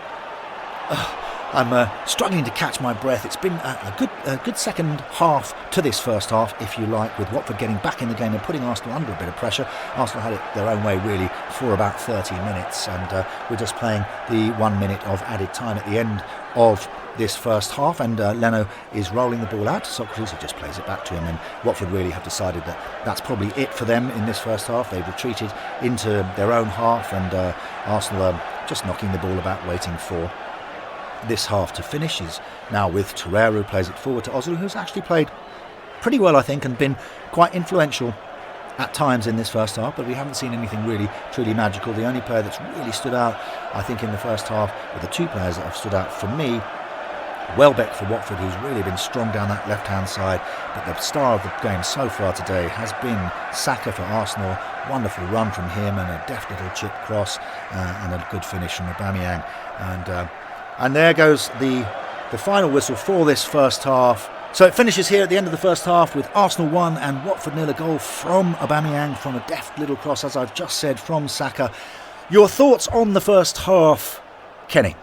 Well, I don't know. I think Watford were quite nervous to start with. Arsenal came out very, very fast and played very well, and they got their goal in just a few minutes, and really took the stuffing out of Watford. Your plans all ripped to shreds by that stage, and it took Watford a while, but they have got back into the game in the last 15 minutes. I would say they've started to get more of the ball, be a bit more ambitious from set pieces, commit more men forward, and so hopefully they'll be able to take that into the second half and really make a difference in this game, because they desperately need to score a goal if they're not going to get relegated. David? I am worried, Corinne. I am actually quite worried. Because I'm worried actually for Arsenal, because I have seen this so many times from this Arsenal side. They come out, they play lovely football, they score a goal. Aubameyang is the king of the Emirates. Everyone is singing, happy, and then slowly but surely they fade, they get slower, they're arrogant, they sit too deep, and they invite him onto them. Then I can see the same thing happening. The pattern of play is changing in the last 15 minutes, and I can see that the same problem. You see, when I played, when we had Patrick Vieira in midfield with Manu Petit, you just and Dennis Bergkamp. Dennis Bergkamp was a proper leader on the pitch. You know, you did not fade. You did not stop playing. You wanted to win, not 1-0, but 2-0, 3-0, 4-0, 5-0. That was the mentality of the team that I played in here, and I don't see that from this Arsenal side. So if I was a Watford player, I would be going back into my dressing room saying, we can get this, we can do this, because this Arsenal side is slowly just shrugging their shoulders and not playing at the intensity that they started with. Well, that's hopeful words from David Labouche there, the Arsenal legend, giving Watford a chance perhaps because of Arsenal's lackadaisical attitude in games at times, and maybe Watford can capitalise on that. But for the time being, let's go round the grounds. We're going to go first to Goodison Park. Kelly Summers. Well, so far so good for Bournemouth, Colin. It's Everton 0, Bournemouth 1. A roller coaster of the first half comes to an end with Bournemouth in the driving seat to not only win this match, but by the finest of margins, as it stands, retain their place in the top flight. Ryan Fraser's remarkable overhead kick 7 minutes before the break has given them a precious lead in a game that's seen both sides come close and spurn some glorious opportunities. As it stands, the Cherries are staying up at the expense of both Watford and West Ham. Everton 0, Bournemouth 1. Thank you very much, Kelly. Now we're going to go up to Turf Moor to speak to my old friend Mike Hodges. Hi Colin, yeah, it's been a good first half here. Burnley have huffed and puffed a little bit, as they do, but it was Brighton that took the lead with Glenn Murray, and that has given Brighton and Hove Albion fans over there to my right the feeling that this could be their day. They're going to stay in the Premier League. They so desperately want to. Graham Potter's been prowling the touchline like a caged tiger. Sorry, I think I might have stolen that one off you there, Colin, but it's ended the first half here with Burnley 0, Brighton 1. Thank you, Mike. And now to the London Stadium, Paul Saberta. Nothing's happened, Colin. Nothing has happened. Extremely tense, extremely nervous, neither side taking any risks, very scrappy indeed. In the stands, the home fans have been edging, and all the more so since results have been turning against them elsewhere. David Moyes has picked a cautious side. It might backfire on him. 0-0 at the London Stadium. Nothing's happened. Well, we've had plenty happened here, Paul. Great to hear your report there from the London Stadium. That is a very, very tense game, Kenny. Two teams threatened with relegation, having to play each other on the last day. We don't often see that, and that would be a very, very tough game to play in. Aye, it certainly would, and the home team, all the pressure's on the home team because you're at home, and David Moyes is a man I know very, very well, but he can be quite cautious at times, and it sounds like he's picked quite a defensive side, and well, it's not going very well for them at the moment. They've dropped into the bottom three, and the problem at the London Stadium is I think the fans are not happy with the move. They're not happy with the owners. The owners have spent quite a lot of money. You know, they have spent money. It's not like they've been mean, but there's a real disunity at that club, and that sometimes can communicate itself to the players, and that can affect performance. Do you agree with that, David? Absolutely, Colin. I think it's a real problem for them. West Ham have bought some good players. They bought someone I know very well, Sebastian Haller, but he has not hit the ground running. Sometimes I wonder if they do their due diligence on a player. I mean, for instance, let me give you an example, Colin. They bought Chicharito. Why? He was a player who had played for Man United. He had not done well. He had not scored many goals. Why did they buy him? They spent a lot of money bringing him to West Ham. He was a failure at West Ham, as he was at Manchester United. Did they just buy him because they had heard of him? I don't understand the recruitment. I feel like at times they just buy players because we have heard of them. They did not do due diligence on Dimitri Payet. I know Dimitri very, very well. I've known him for many, many years. I knew that this boy is a Marseille boy. He wants to play in Marseille. He went to West Ham. He was the best player at the club, without a shadow of a doubt, and helped them. But I knew a year, 18 months, no, I want to go back to Marseille. Marseille is my home, my family are there, my cousins are there, my sister is there. I want to play for OM. I don't care about the money. I don't want bigger wages at West Ham or, in play in the Premier League. And they did not know that about him. And I could have told them, if you get Dimitri Payet, you will get him for 1 season, 1.5 seasons only, then he will want to go home. Because I know him, and they did not know that, and as a result it caused a lot of problems for them. So I think it's not about the owners not spending money, it's about the recruitment, the policy, the failures that they have had. Look at Arnautovic. What a good player, but this is a man motivated by money. I know that most footballers are motivated by money. They want to win stuff, but also if they are at clubs that don't win things, then they want to get as much money as they can, and I understand that for their families. There's nothing wrong with that. But Arnautovic, when offered money in China, he was going to go to China. If he's offered £200,000 a week to play in China, he'll play China. He doesn't care. And our supporters find that very difficult to understand. But in the end, they lost Payet, they lost Arnautovic. They lost their two best players, and it has affected them. And now they find themselves in the relegation zone. And I think that is a fault of recruitment and not doing the proper diligence on players before you sign them. Those are very, very strong words there from David LaBouche, and I'm sure that there are many West Ham fans who'll be listening to that and nodding their heads and agreeing. I mean, certainly they have bought a lot of players, Kenny, that haven't really committed themselves fully to the cause at West Ham, and the stadium move, of course, is also added.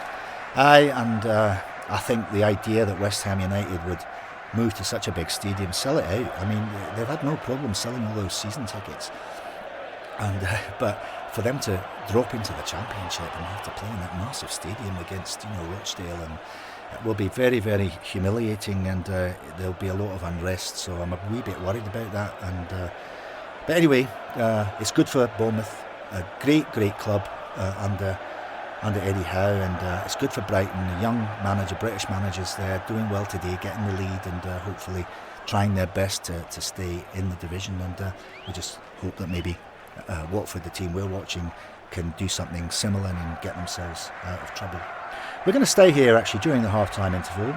Now, Arsenal have been here at the Emirates since the 19th of August 2006. I don't know if you know this, Kenny. You know I like a bit of history on this show.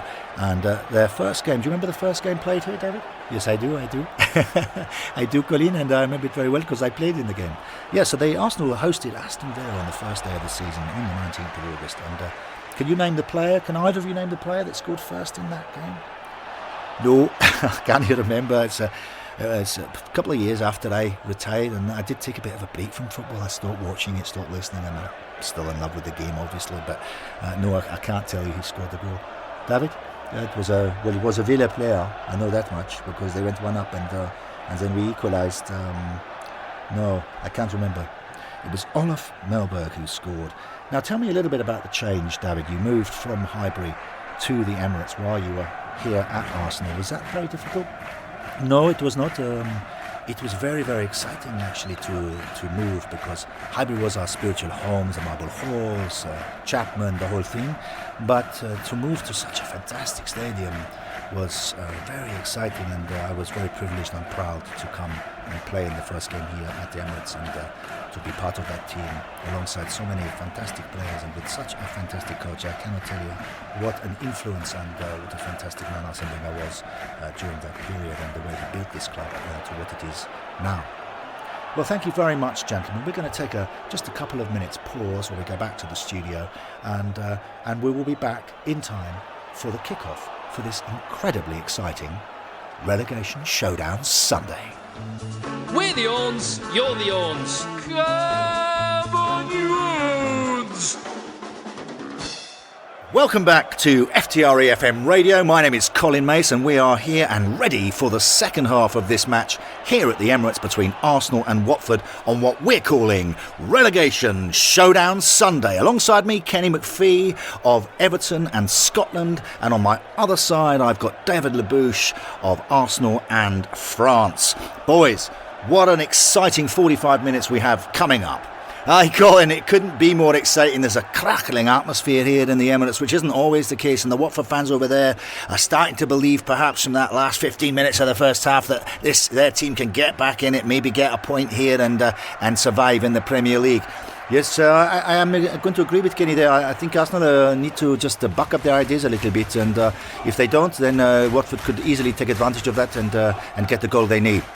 Well, let's hope they do. I'm just going to quickly run through the lineups for those of you joining late, although I don't know where you've been all afternoon if you haven't been listening right from the beginning. But the score here currently at half-time is Arsenal 1, Watford 0, which means that at half-time Watford are in 19th spot, but they are on the same number of points as Brighton, who are in 16th. There are 4 teams on 38 points. It's only goal difference that's separating them.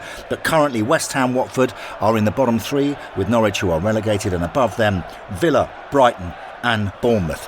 Those teams will be hoping that neither West Ham nor Watford get on the score sheet, and it stays as it is at the moment. But the lineup: so Foster in goal, Messina at left back, Cabaselli, Cathcart and Firmino, very, very recognisable back four there. In front of them, Capoue and Chalobah, who's really grown into himself, I think, in the second half of this season under Pearson, and he's become very important to this Watford side. Ahead of them, Danny Welbeck, the ex-England international, ex-player for Man United and Arsenal, of course, back at a ground that he played and in fact lost twice, I believe, against Watford while playing in an Arsenal shirt. But he's having a fantastic tussle down the left-hand side with Bellerin, the Arsenal right-back. Doucouré in the middle in the number 10 position, and Ismail Assar, the Senegalese magician, out there on the right wing, and Troy Deeney, the legend that is Troy Deeney, up front wearing the number 9 and the captain's armband. On the bench for Watford, the reserve goalkeeper today is Pontus Dahlberg. Unfortunately, Daniel Bachmann, who I think would have been ahead of Dahlberg, has had to go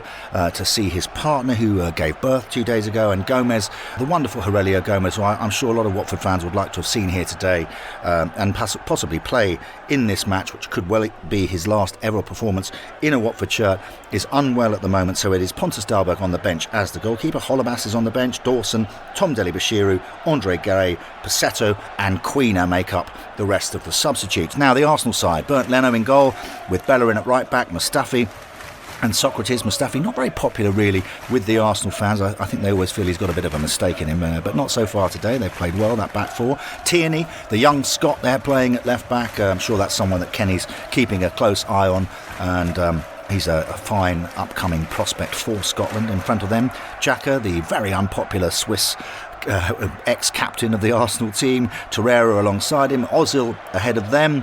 Pepe on the right wing. Saka, the young English tyro, there on the left wing. And Aubameyang, the wonderful, graceful, clinical finisher, Aubameyang up front there, wearing the captain's armband. Quite strange that to see two centre forwards both as captains. Not something that used to happen, Kenny. No, it's not, but it's a modern phenomenon. I think we've seen Harry Kane wear the armband for England, and so I don't think it makes a huge amount of difference. You want the loudest voice and the chap with the most sort of leadership qualities to have that captain's armband. But you need 11 captains on the pitch, really, and that's the truth of it. Aubameyang, I don't know what his character's like. David will know more about that than me, but he seems to be doing okay now. He's the captain. Yes, I think in a way he's quite suited to it. He's a gentleman, but when he has to say something, I'm sure he does the job. So we're about to kick off in this second half. We've been through the table as it stands at the moment, and it is Arsenal to kick off this second half. They will be shooting towards the clock end. Watford will be shooting towards their own fans. Those fans, 3,000 crazy hornets sitting there on that lower tier, trying to suck the ball into the Arsenal net and give Watford a chance of staying up. We're hopeful. We hope the players are hopeful and confident they can do it. I hope the fans are right behind the team, and it will be Aubameyang to kick off, and he knocks it back to Ozil just inside the Arsenal half there, and he plays it back to Xhaka, and the ball goes all the way back to Mustafi and eventually to Leno. Arsenal are one up. They've got nothing really to play for. They've secured 6th spot in the league, and they've really, with being one up, there's no pressure on them. It's all about Watford really in this second half, and Leno just knocks the ball out to Tierney, the young Scot there at left back, who brings the ball forward and plays it forward into Saka there, just on the halfway line, and things starting off pretty much as they did in the first half, with Arsenal having the ball and looking fairly dynamic at the moment.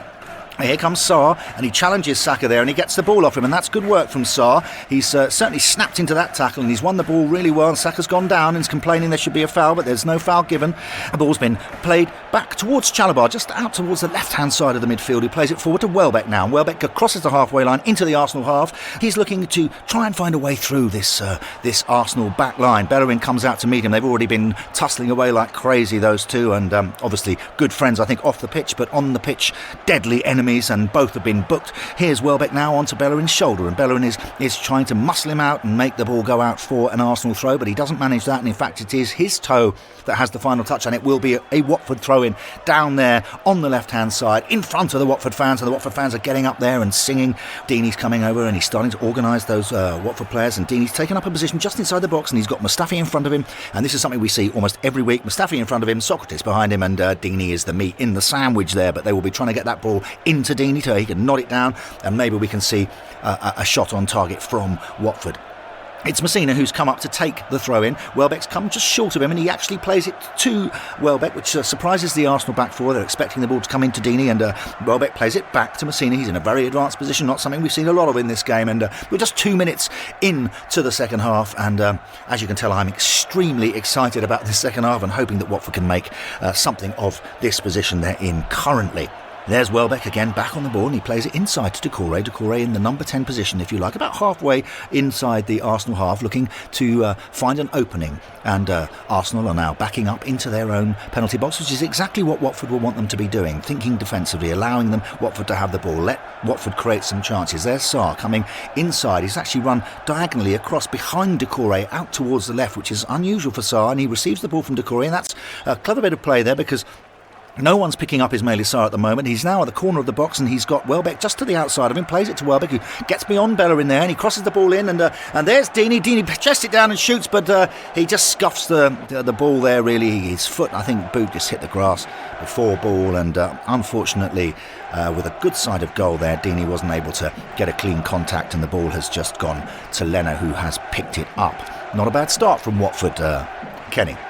No, they've got on the front foot pretty quick, as you see. I think Arsenal are looking just happy to contain and keep what they've got, but that will be a dangerous thing for them, and the Arsenal fans won't like to see that. They'll want to see them put their foot on Watford's throat and get a second and a third, possibly. Yeah, absolutely. This is exactly my worst nightmare. Arsenal have come out with a 1-0 lead, and oh yes, we have got 1-0. We're going to hold on to 1-0, but this Watford team is desperate. And when teams are desperate, they will do little things will happen. Sometimes it goes wrong. It can be frustrating, but this Watford side has a lot of quality. It's Capoue, Doucouré. I'm not only picking the French players, by the way, but yes, it has some quality. Deeney has all that toughness. Welbeck and Sarr, they have got the quality to break down a team if they sit and just try to defend. So I think that's very dangerous. Well, hopeful words for Watford fans listening to this at home on FTRE FM radio. I hope you're listening on the new app, which has got lots of articles, and you can download that from your usual app providers. But if you're listening on your DAB radio, I hope that you're enjoying our coverage this afternoon. These two fine gentlemen alongside me and our other correspondents around the grounds, keeping us up to date with what is happening. Leno has rolled the ball out to Tierney, and Sarr's got onto him there, and he's nicked the ball off Tierney. He's into the box, he shoots. Oh, it's a good save from Leno. A real mistake there from Leno, really giving the ball to Tierney. He really didn't want it in that position, and Sarr was on him in a flash and got the ball off him, and it was a tight angle and it was a decent shot, but we've seen him score from there before, and Sarr's standing there with his hands on his hips and he can't believe it. Deeney's running across to him saying, well done, that's exactly what we need from you, and he's shaking his head. He's a young man, he's easily dispirited by that, and Leno made a good save, but it's gone out for a Watford corner, so it's not over yet, and well, that was an exciting bit of play. Tierney really got stuck, given a suicide ball there from Leno.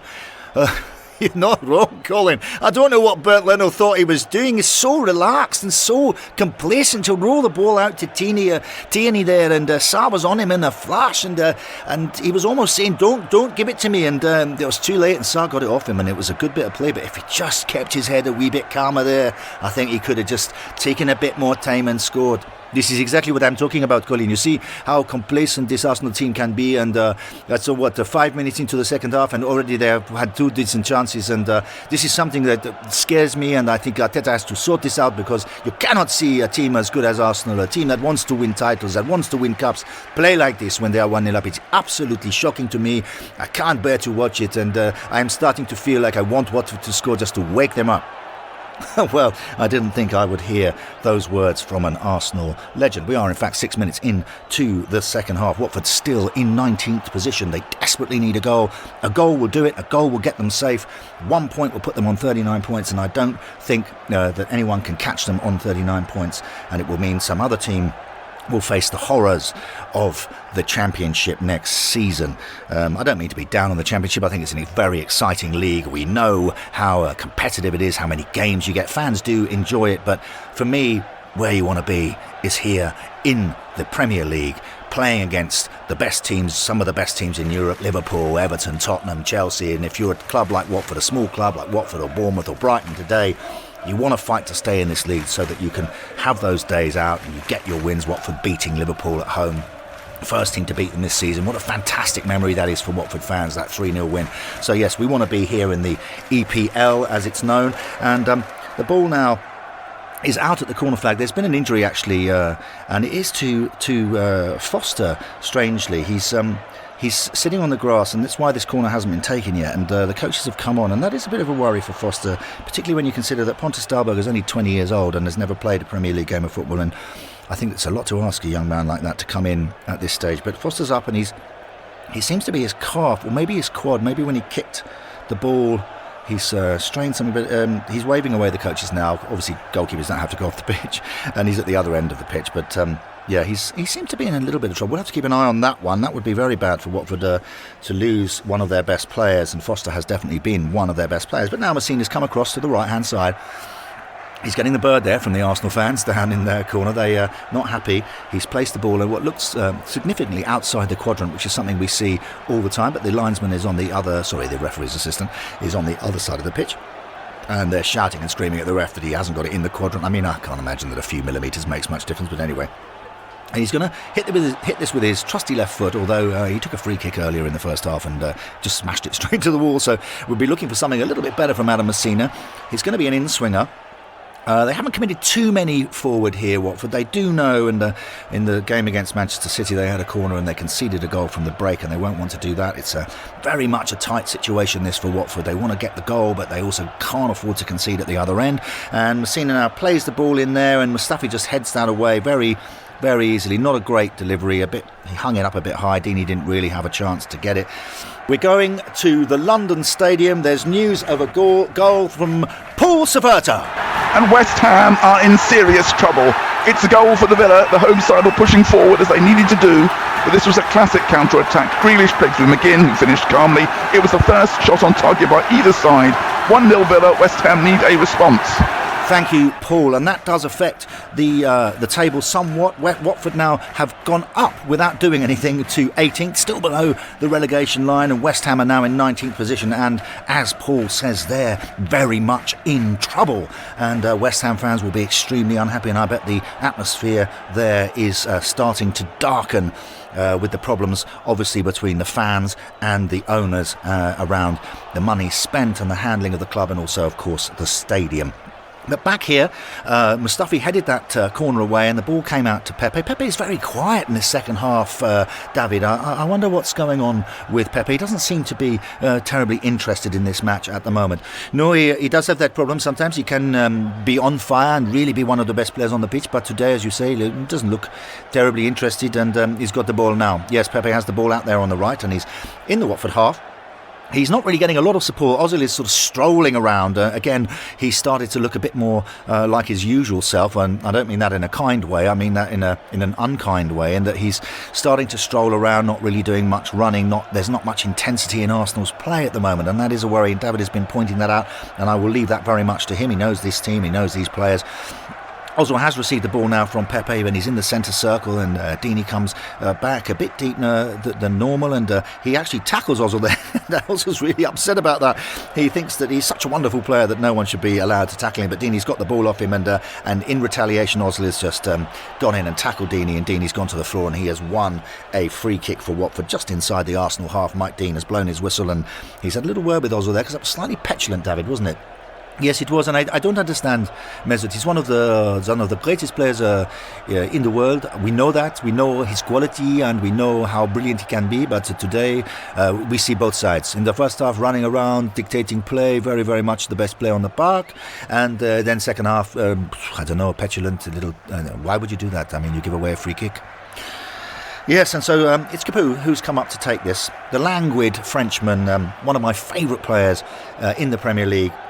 Etienne Capoue, a man who can pop a waste paper bin from 50 yards, and he's going to just take it. He takes it short to Chalobah, who's alongside him, and who's definitely learning a lot, I think, from Capoue. Kenny, I think you're right. I mean, Nathaniel Chalobah was a feted young player, got a bad injury to his knee once he joined Watford, and it really has slowed him down, slowed his progress. But playing alongside Capoue week in, week out will definitely improve his game, and also Doucouré ahead of him there. Then he's really learning to be the kind of all-round midfielder that we hoped he would be. Chalobah has the ball and plays it back to Kabasele.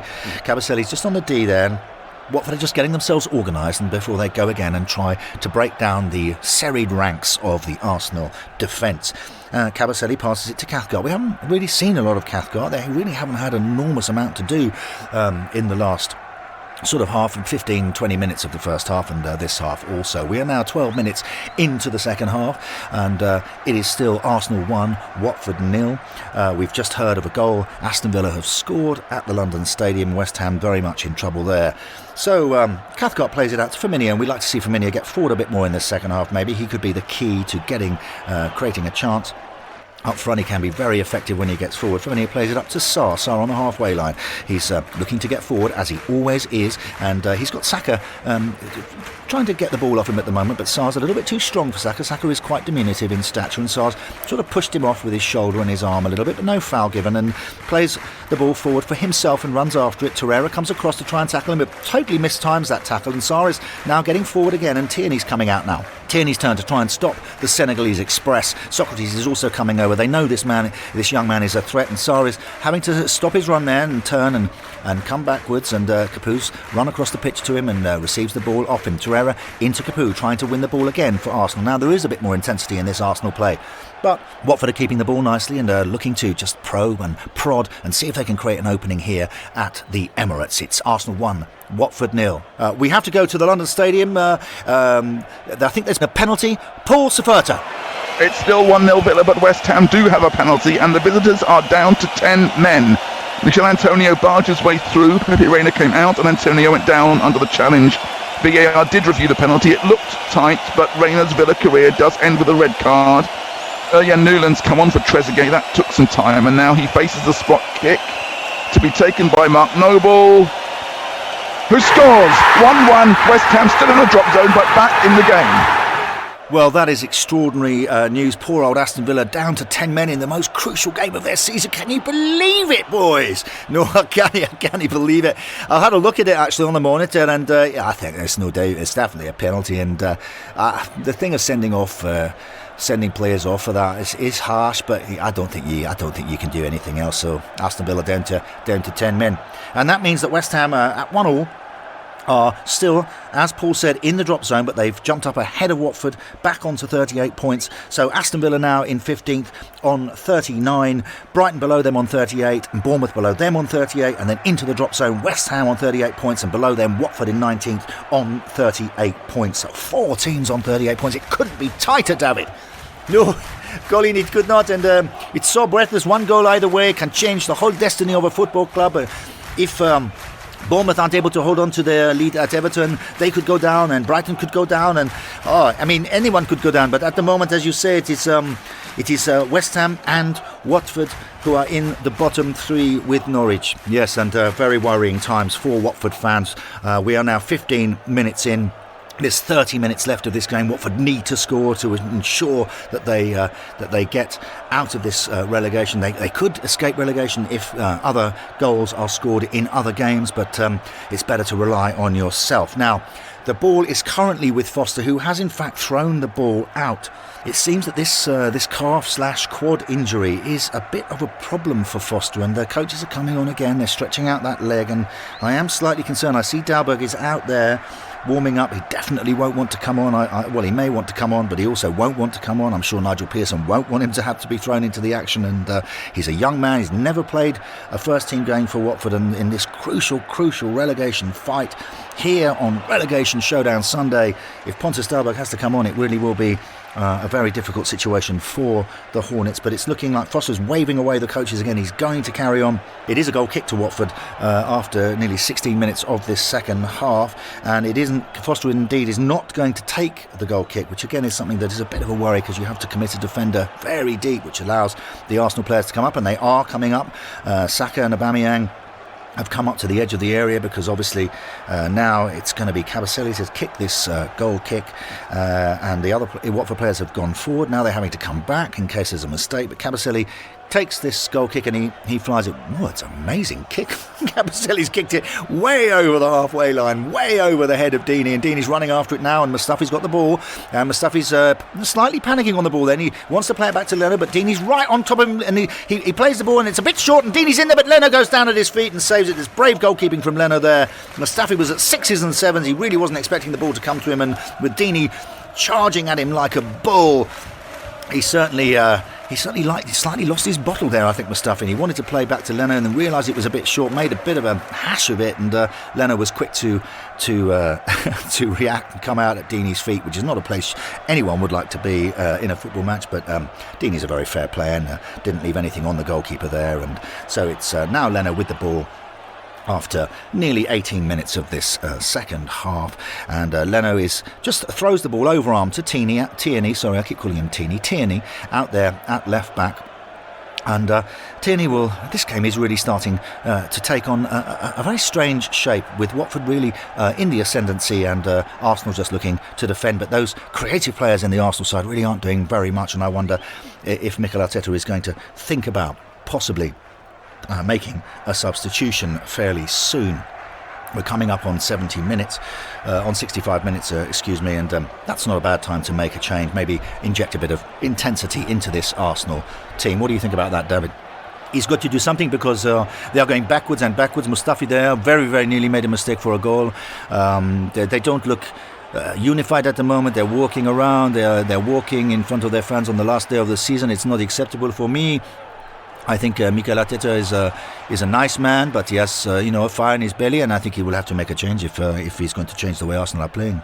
Equally, Watford may be thinking about Nigel Pearson may well be thinking about substitutions, but he's still got a problem with his goalkeeper. He's not taking goal kicks, and that's not ideal. And he's not running very freely. He's trying to run it off in his own box now. Tierney has the ball back from Socrates, and he's out there in that left full-back position, but he's only still in his own half, and really there's not much going on with this Arsenal side. He's knocked it to Torreira passes it to Xhaka back to Mustafi, goes back to Leno. Watford are just biding their time.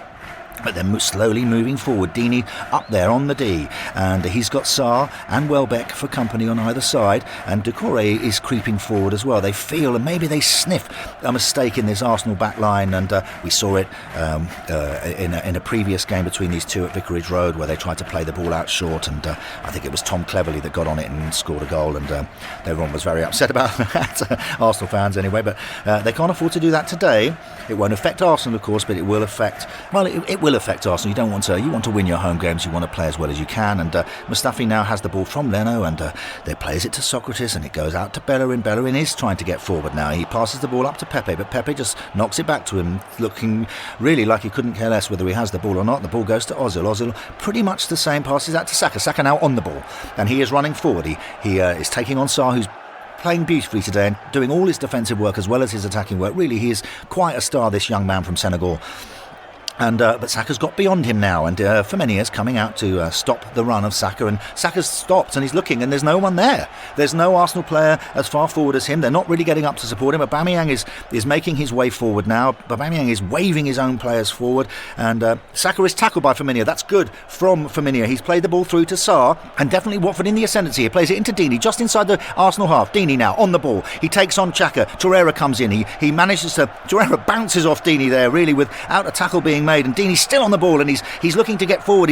He's sort of charging forward like a bull. There's not a lot of quality in the actual skill or the technique here from Deeney, but he's doing what he needs to do. He's getting forward, he's pushing the team, and the team are coming up behind him now with Doucouré just behind him, Sarr up alongside him on the right hand side. Welbeck is making a good run, and here comes Messina as well, and the ball comes into Welbeck, and Messina makes an overlap, and Welbeck finds Messina at the byline. He crosses the ball, and there's Deeney. Oh my word, how could he miss? He really had a fantastic chance there, Deeney, to head an equalising goal for Watford, but he just didn't get quite enough on it, and the glancing header just went wide of the post, and Leno was nowhere, and it was very good play, and they just went through the gears so well, but all that chance was created by Deeney's work in midfield, taking on Xhaka and Torreira, and it was quite comical, wasn't it, Kenny, to see Torreira just sort of bounce off Deeney like he'd run himself into a brick wall. Hey, well, that's what Troy can do. You know, you're right, he's not technically the best footballer we've ever seen, we know that, but what he has got is real determination, real ambition, and he's got absolutely fantastic upper body strength. And poor Torreira, I don't know, he got a flying elbow or a shoulder or something. He went down like he'd been absolutely poleaxed, and Xhaka really didn't cope very well, but then the ball went out to Welbeck, and you're right, that was good play from Messina. He saw the opportunity, got forward, got the cross in, and the header went just wide of the post. Very unlucky, but Watford are getting closer. They're getting closer, Colin. Thank you so much, Kenny, for those words. You're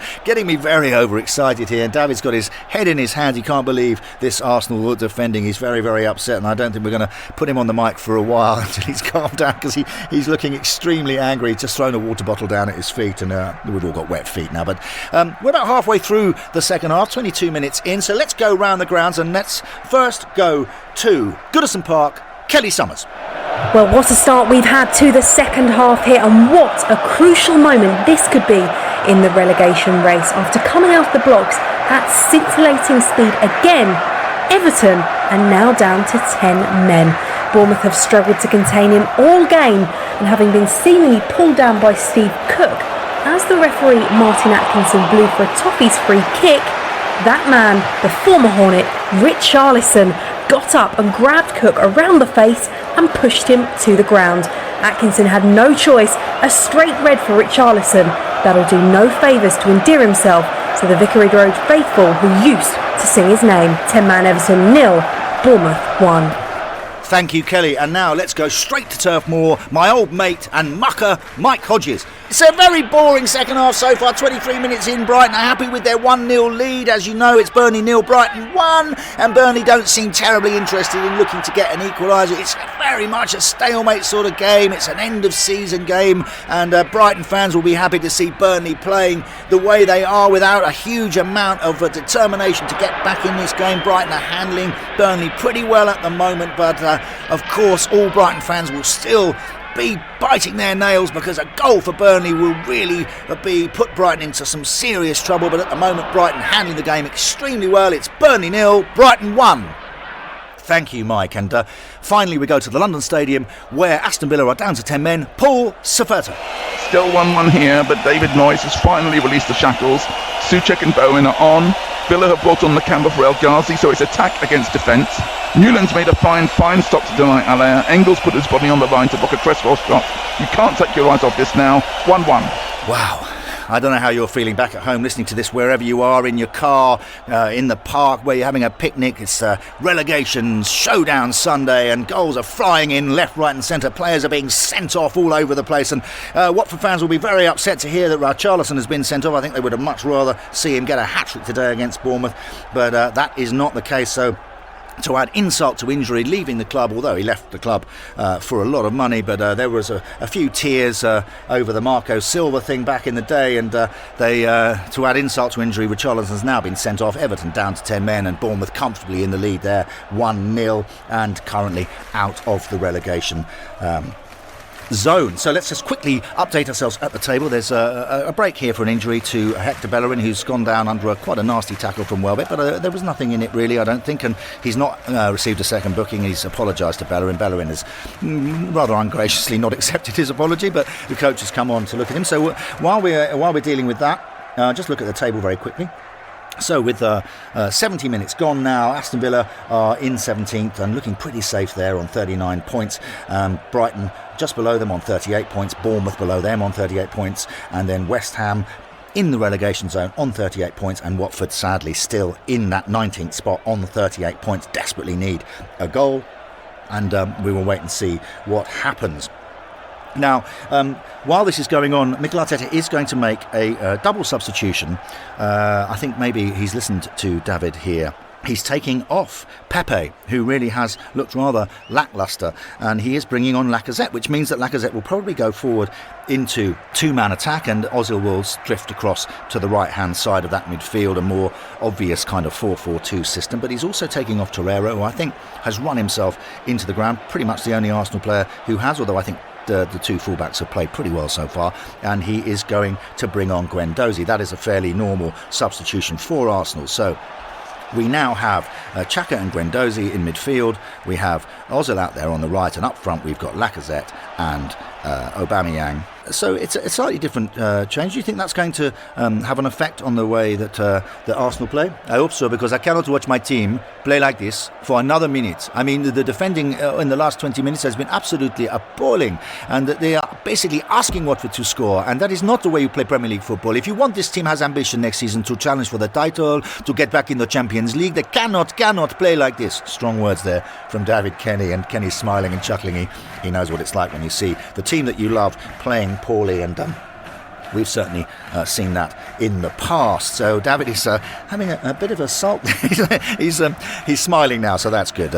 Good old David. We love David, and I hope that I don't hope Arsenal's performance improves, but I'm glad to see he's smiling. So now those substitutions are made. Bellerin is up on his feet, and we're ready to start again, and it is in fact a free kick to Arsenal down there just to the side of their own penalty area, and it will be Bellerin who takes it, knocks it out to Xhaka. Xhaka has played it sideways, and Guendouzi gets his first touch on the ball, and he plays it forward into Saka, the young Englishman who's still playing out there on the left wing, and he's looking to get the ball inside to where Ozil was playing, but now Aubameyang is playing just a little bit behind Lacazette, and I think that's probably quite sensible. And Aubameyang picks the ball up, and Capoue comes straight in and tackles him immediately, and that is a good tackle from Capoue, and the ball flies all the way back to Leno, who just picks it up and bounces it, and there doesn't seem to be much reason for Arsenal really to get excited or to go out and try and find a second goal. But as David says, if you're an ambitious club and you want to do well in the coming season, the next season, then you need to start showing it now in this game, and that is something that is clearly not happening. But Watford still are a goal behind to an Aubameyang goal after 5 minutes, and that has left Watford marooned in the relegation zone. We are coming up to the 75-minute mark, and I can see again that Foster really is struggling, and I think that they are going to have to bite the bullet here, Watford. He is sitting down on the grass again. He's saying, I don't think I can carry on. Dalberg is ready. He's taking off his bib, and it does look like the young Swede, who shouldn't even really be here, because if it wasn't for Gomez's illness, he's got some cold or a flu, and so he's not well enough to play, and Bachmann had to go. Daniel Bachmann, who has played a lot of first team football up there at Kilmarnock previous seasons and is a more experienced player, has gone back to be with his partner who gave birth 2 days ago, and so unfortunately it looks like Pontus Dahlberg is going to be thrown into one of the most crucial games in the history of Watford Football Club.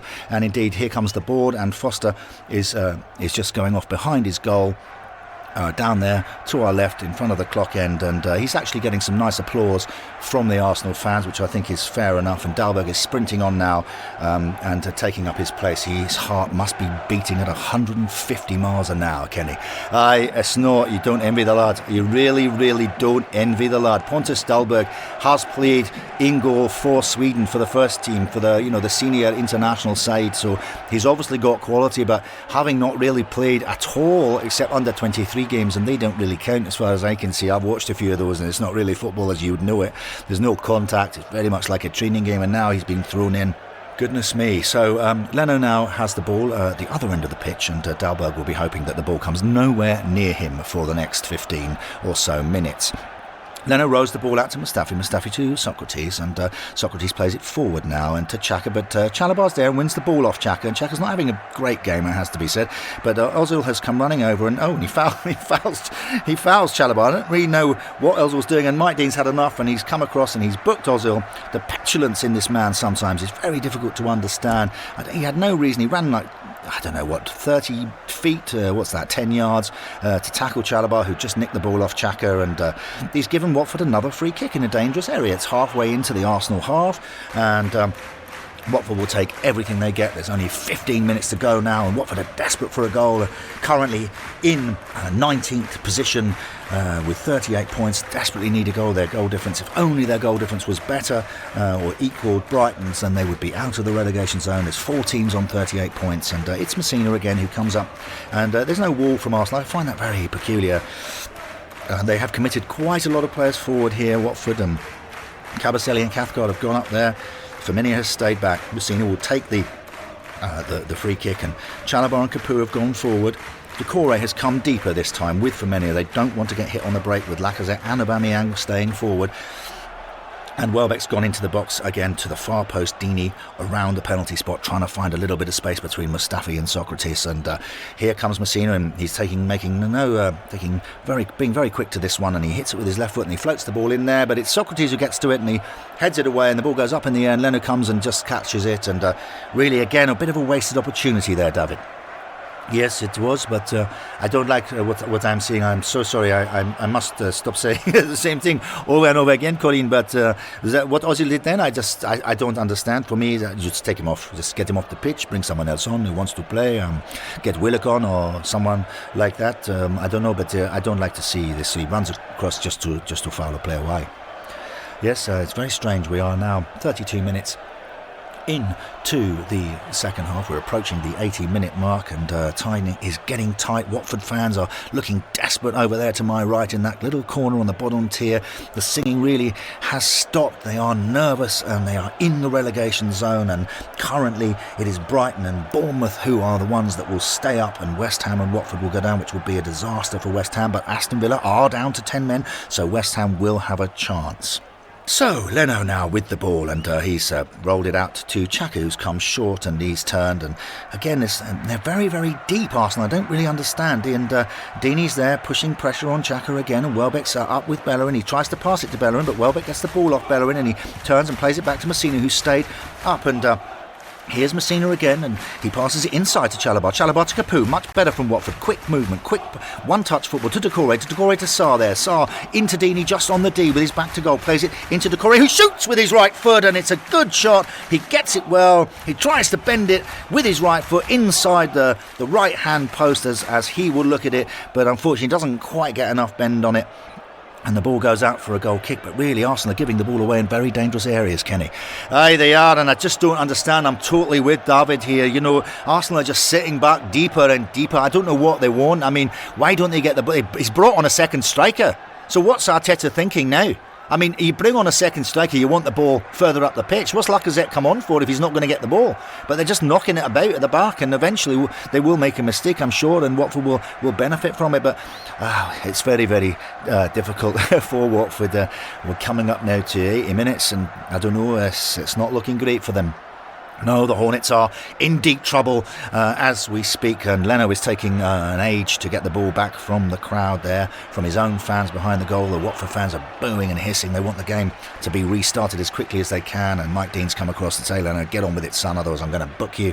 And Leno sort of shrugs his shoulders and puts the ball down, and then he picks it up and he walks across the other side of the 6-yard line. Now Mike Dean is coming over, and he is going to book Leno for that, and quite rightly too, and with 10 minutes to go, of course, he won't be able to do that again because he'll get sent off, which would be a shame. And at the other end of the pitch, Pontus Dahlberg is yet to touch the ball, and he'll like very much to keep it that way. Leno kicks the ball long from the goal kick, and it is Aubameyang who collects the ball. Chalobah is with him there, trying to get the ball off him, but he plays it to his teammate Lacazette. Lacazette has the ball now, and Capoue comes around the back of Chalobah to try and tackle Lacazette before he gets onto the back four, and there Kabasele comes out, but Lacazette has kept the ball, and it's Bellerin who's come on the overlap now, past Ozil on that right wing, and receives the ball from Lacazette. Lacazette now plays it Bellerin now plays it into Aubameyang, and this is something slightly better and slightly more frightening now from Arsenal. And Aubameyang plays it out to Saka, out there on the left wing. Saka cuts inside, plays it back to Aubameyang. Aubameyang to Lacazette again, and they're starting to toy with this Watford backline,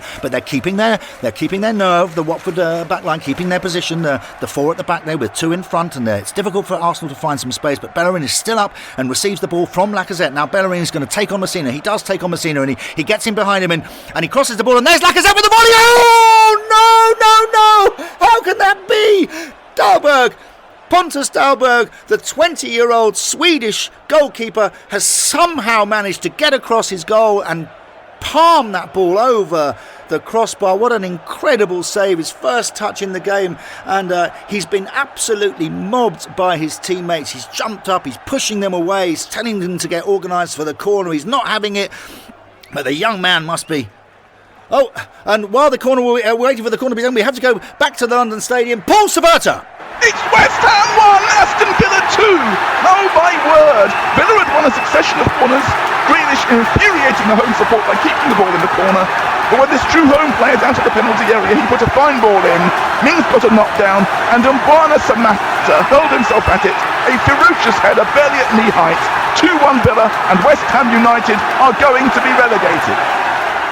That is extraordinary news. 10 men, thank you Paul for that, 10-man Aston Villa scoring in the 80th minute there at the London Stadium, and that really has doomed West Ham to relegation. They'd have to score, what would they have to score? 2 goals in the last 10 minutes to give themselves any chance of getting out of the relegation zone. But here at Watford we have just seen something so, well, not at Watford, at the Emirates. I'm so sorry, I'm all over the place now with just a few minutes to go, and my word, what a save that was from the young man, Kenny. That's incredible. I don't know how he did it.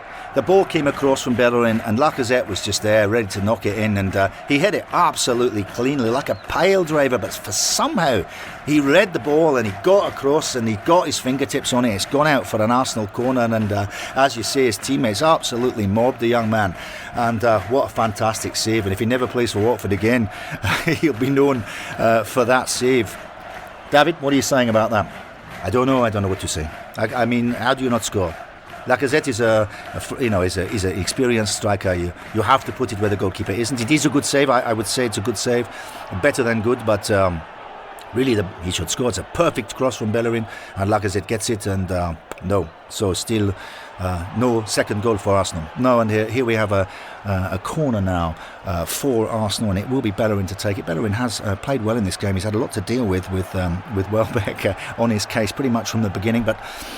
Here's Bellerin now, and he takes the corner, but it's a poor one, and Dahlberg just comes out to the 6-yard line and catches it, and no Arsenal player really made much of an effort to get his head on that. So it is still Arsenal 1, Watford 0, and currently after 83 minutes we have the bottom 3 is Watford on 38 points, West Ham on 37 points, and Norwich on 31 points, and those are the 3 teams going down unless something changes. So we are close now, very close, just 7 minutes from the end, and Watford really need to do something. Dalberg has the ball now, and he's rolled it out to Messina, just to the edge of the area. The Arsenal players have retreated back towards the halfway line, and Messina has time to bring the ball out. We haven't seen a lot of Sarr in the second half, but they've kept him pretty well marshalled. Tierney and Saka down there on Watford's right-hand side, and we'd like to see Sarr get on the ball. But Watford seem to have the bit between their teeth, and although Arsenal just had a fantastic chance to score, they didn't take it, and Watford will take hope from that. And Watford fans behind that goal that Watford are attacking are willing these wonderful players in yellow and black to score the goal that will keep them in the Premier League. But can they do it? We'll find out in the next 5 or 6 minutes. My goodness me, this game has gone fast. The second half has gone absolutely crazy. We've been flying around the country listening to goals and players and teams dropping into relegation and jumping out of relegation. It's been a fantastic afternoon so far, and thank you very much to the reporters from those other grounds. Now, it is Firmino on the ball now on the right. It's come across to him. Arsenal are retreating into their own half. So Firmino comes forward. This is one of the few times we've seen this. And he's in fact taken the ball beyond Sarr and into the Arsenal half. And here comes Sarr now. He picks up the ball from Firmino, but Firmino keeps his run. He's running on. Tierney's having to deal with Firmino, and Sarr is cut inside and slowed down and passed it back to Capoue, and Capoue plays it sideways to Chalobah, and it goes forward into Doucouré. Watford can keep the ball at their will, but can they break down this Arsenal defence? And Deeney is imploring his team to get forward. Come on, lads, it's only another 5 minutes to go. We've got to try and get a goal here. And Doucouré has the ball, passes it out to Welbeck. Welbeck back to Chalobah, but we're all inside the Arsenal half. A complete reversal from the first half. Every single player is in the Arsenal half, except for Pontus Dalberg, who has just made a season-defining save against a shot from Lacazette, and it is Welbeck on the ball now, and Welbeck plays it across to Doucouré to Sarr. Here comes Sarr now, and Firmino is outside him, making the overlap. Is he going to use him? Tierney has to cover the run of Firmino. Sokratis is coming out, and Sarr now takes on Sokratis and gets behind him, and he's into the box, and he passes it. Troy Deeney has scored a goal for Watford. Oh my word! The postman delivers. Troy Deeney on a 10-year odyssey from an estate in Birmingham, spending some time at Her Majesty's pleasure, and now becoming an absolute legend at Watford Football Club. He scored that goal against Leicester, but this one is even more important. This is the goal that will keep Watford in the Premier League. 86 minutes gone. The ball, the little deft chip from Sarr. Wonderful work from Sarr, cutting inside, and Mustafi made a terrible howler there. He really tried to clear the ball, and he actually missed the ball, and he fell over there, and the ball came across to Deeney, and from that range, 8 yards out, he does not miss. As I say, Troy Deeney is the postman. He always delivers when it matters, and fortunately for Watford, it is now Arsenal 1, Watford 1 with just 3 or 4 minutes to go, and that has changed everything.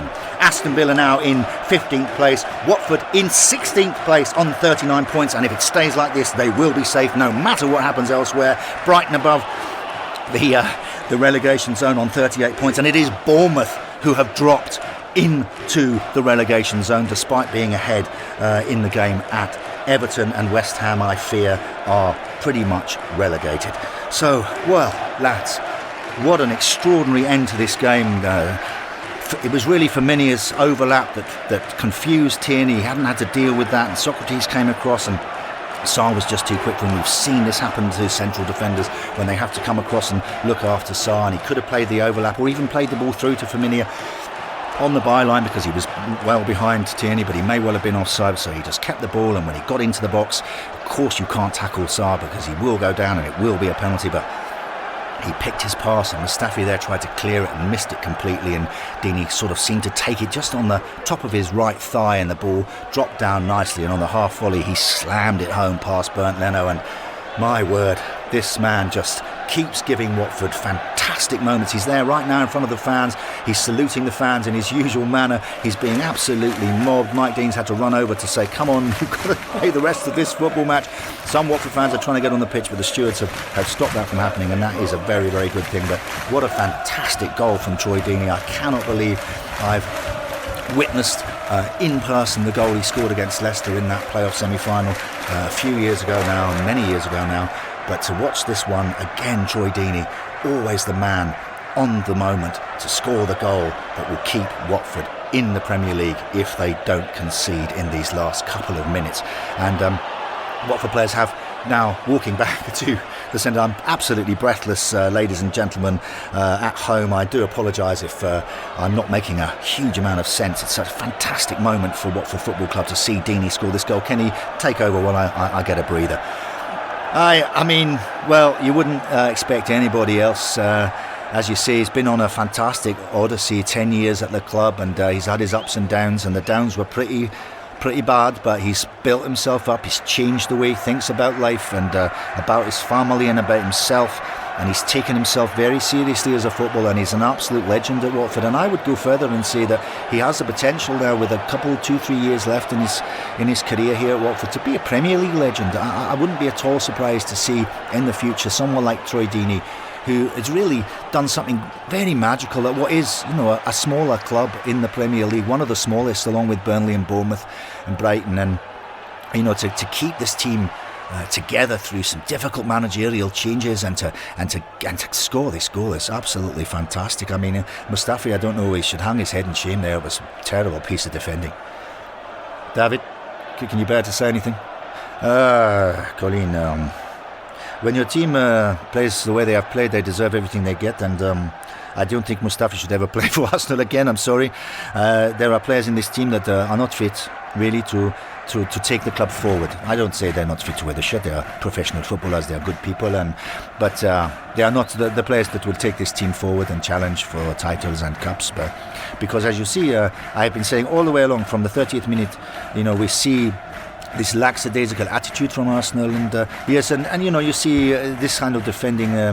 Socrates, he shouldn't come. He should let Tierney deal with that. He should wait to see if the ball is played to Firmino. He doesn't do that. Doesn't keep the shape. He comes out. He gets caught. The Sarr goes by him, and that leaves Mustafi on his own with Deeney, and the ball comes across, and Mustafi tries to clear it and misses it, and but still Deeney has lots to do. He brings it down, as you say, on his thigh and scores, and that is what Deeney does. And I love this man. I know him very well. Troy Deeney is one of those people that when you meet him, you don't forget him, and he's a very, very good man, and as you say, has been on this odyssey, and today is the pinnacle of that, I suspect, for him to keep his club, the club that really is represented by him. He is the face of Watford Football Club. For him to get this goal is an amazing achievement for him and for the team. Thank you for those. We have to go up to Goodison Park. I think it's full time there. Kelly Summers. Well, it finished here, Everton 0, Bournemouth 1. Eddie Howe looked to the sky as the full-time whistle went here at Goodison. This was the stadium he'll have dreamt of playing at as a youngster, and after numerous attempts as a manager, his Bournemouth side have finally won here. And whilst it is a huge win, as it stands, result elsewhere mean this isn't enough. Ryan Fraser's 38th minute wonder goal looked to have secured their Premier League status for a 6th consecutive season, and it actually got even easier in the second half with former Hornet Richarlison sent off. Maybe he too knew the emotion of the occasion. He saw red for a reckless push on Cook, but it wasn't just about events here. Bournemouth needed at least 2 other teams in the relegation mix-up to lose, but they haven't. As it stands, if the other results elsewhere remain, Bournemouth's stay in the Premier League is coming to an end. Everton 0, Bournemouth 1. Thank you, Kelly. We've got a couple of minutes left to play here. We're just into added time, and I don't think many Watford fans will be pleased to see Bournemouth go down. I know there's a strong rivalry between the two clubs. They came up together. They're very different sort of setups, but I think most Watford fans enjoy the trip to Bournemouth. I think Bournemouth fans enjoy the trip to Vicarage Road. They enjoy that rivalry, and I think that is a sad day for Eddie Howe. He's been he's taken that club from almost 92nd in the league all the way into the Premier League, kept them up for 5 years, and I think it's very sad, especially as they got a win today away at Goodison, which is not an easy thing. And so that is very, very sad news. We just got a couple of minutes there. Game's restarted, but there really is not much going on. Watford have the ball in their own half. Chalabar passes this to Capoue. The Watford fans are whistling, hoping for the final whistle, and plays it forward to Sarr, and Sarr into Deeney, the man of the moment, Troy Deeney, the postman who always delivers for Watford. And he's got the ball now, and Aubameyang is coming over to... and that's it. That is the final whistle. Mike Dean blows the final whistle here at the Emirates, and the Watford players are rushing over to their fans to celebrate. Watford have stayed up with a 86th minute goal from the main man, Troy Deeney, to get the equalizer, which has kept them in the Premier League. And yes, what an extraordinary game Watford have been knocking on the door really since about the 30th minute. But it took until the 86th minute. A lovely run from Sarr, a dummy run overlap from Firmino, which opened up the Arsenal defence finally, and the ball come across and Mustafi missed it, and Deeney was there to knock it home, and that will be relief and joy unparalleled for Watford fans this evening, wherever you are in the world, whether you're in Sydney, Australia, New York, California, Mumbai. If you're a Watford fan anywhere in the world, you will be cheering as you listen to this commentary. You will know that the main man has done it again. The skipper, Troy Deeney, has made the difference. What an extraordinary set of results we've got, but we're still playing. Oh, I'm getting news from Turf Moor. Let's go over to my old mucker, Mike Hodges. Oh my God, Colin, it's a goal. This goal's been scored, and it's been scored by the home team, Burnley. Wood got on the end of a speculative cross, and it came off his shin, his knee, came off some part of his body, and it squirted past the Brighton goalkeeper to make it Burnley 1, Brighton 1, and that is an absolute disaster for Brighton. They have dropped into the relegation zone with a matter of seconds left in this game. The Brighton fans are desperate.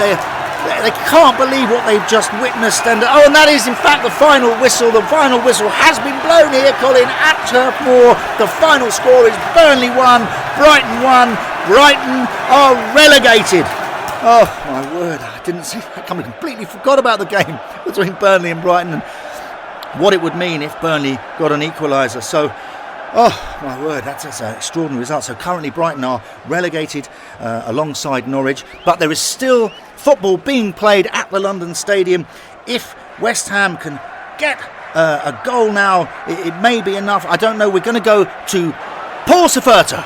It is a corner kick. It goes into the box. Salah goes for it, but no, he's missed it. And no, that's the final whistle. And it has finished here. West Ham United 1, Aston Villa 2. West Ham are relegated.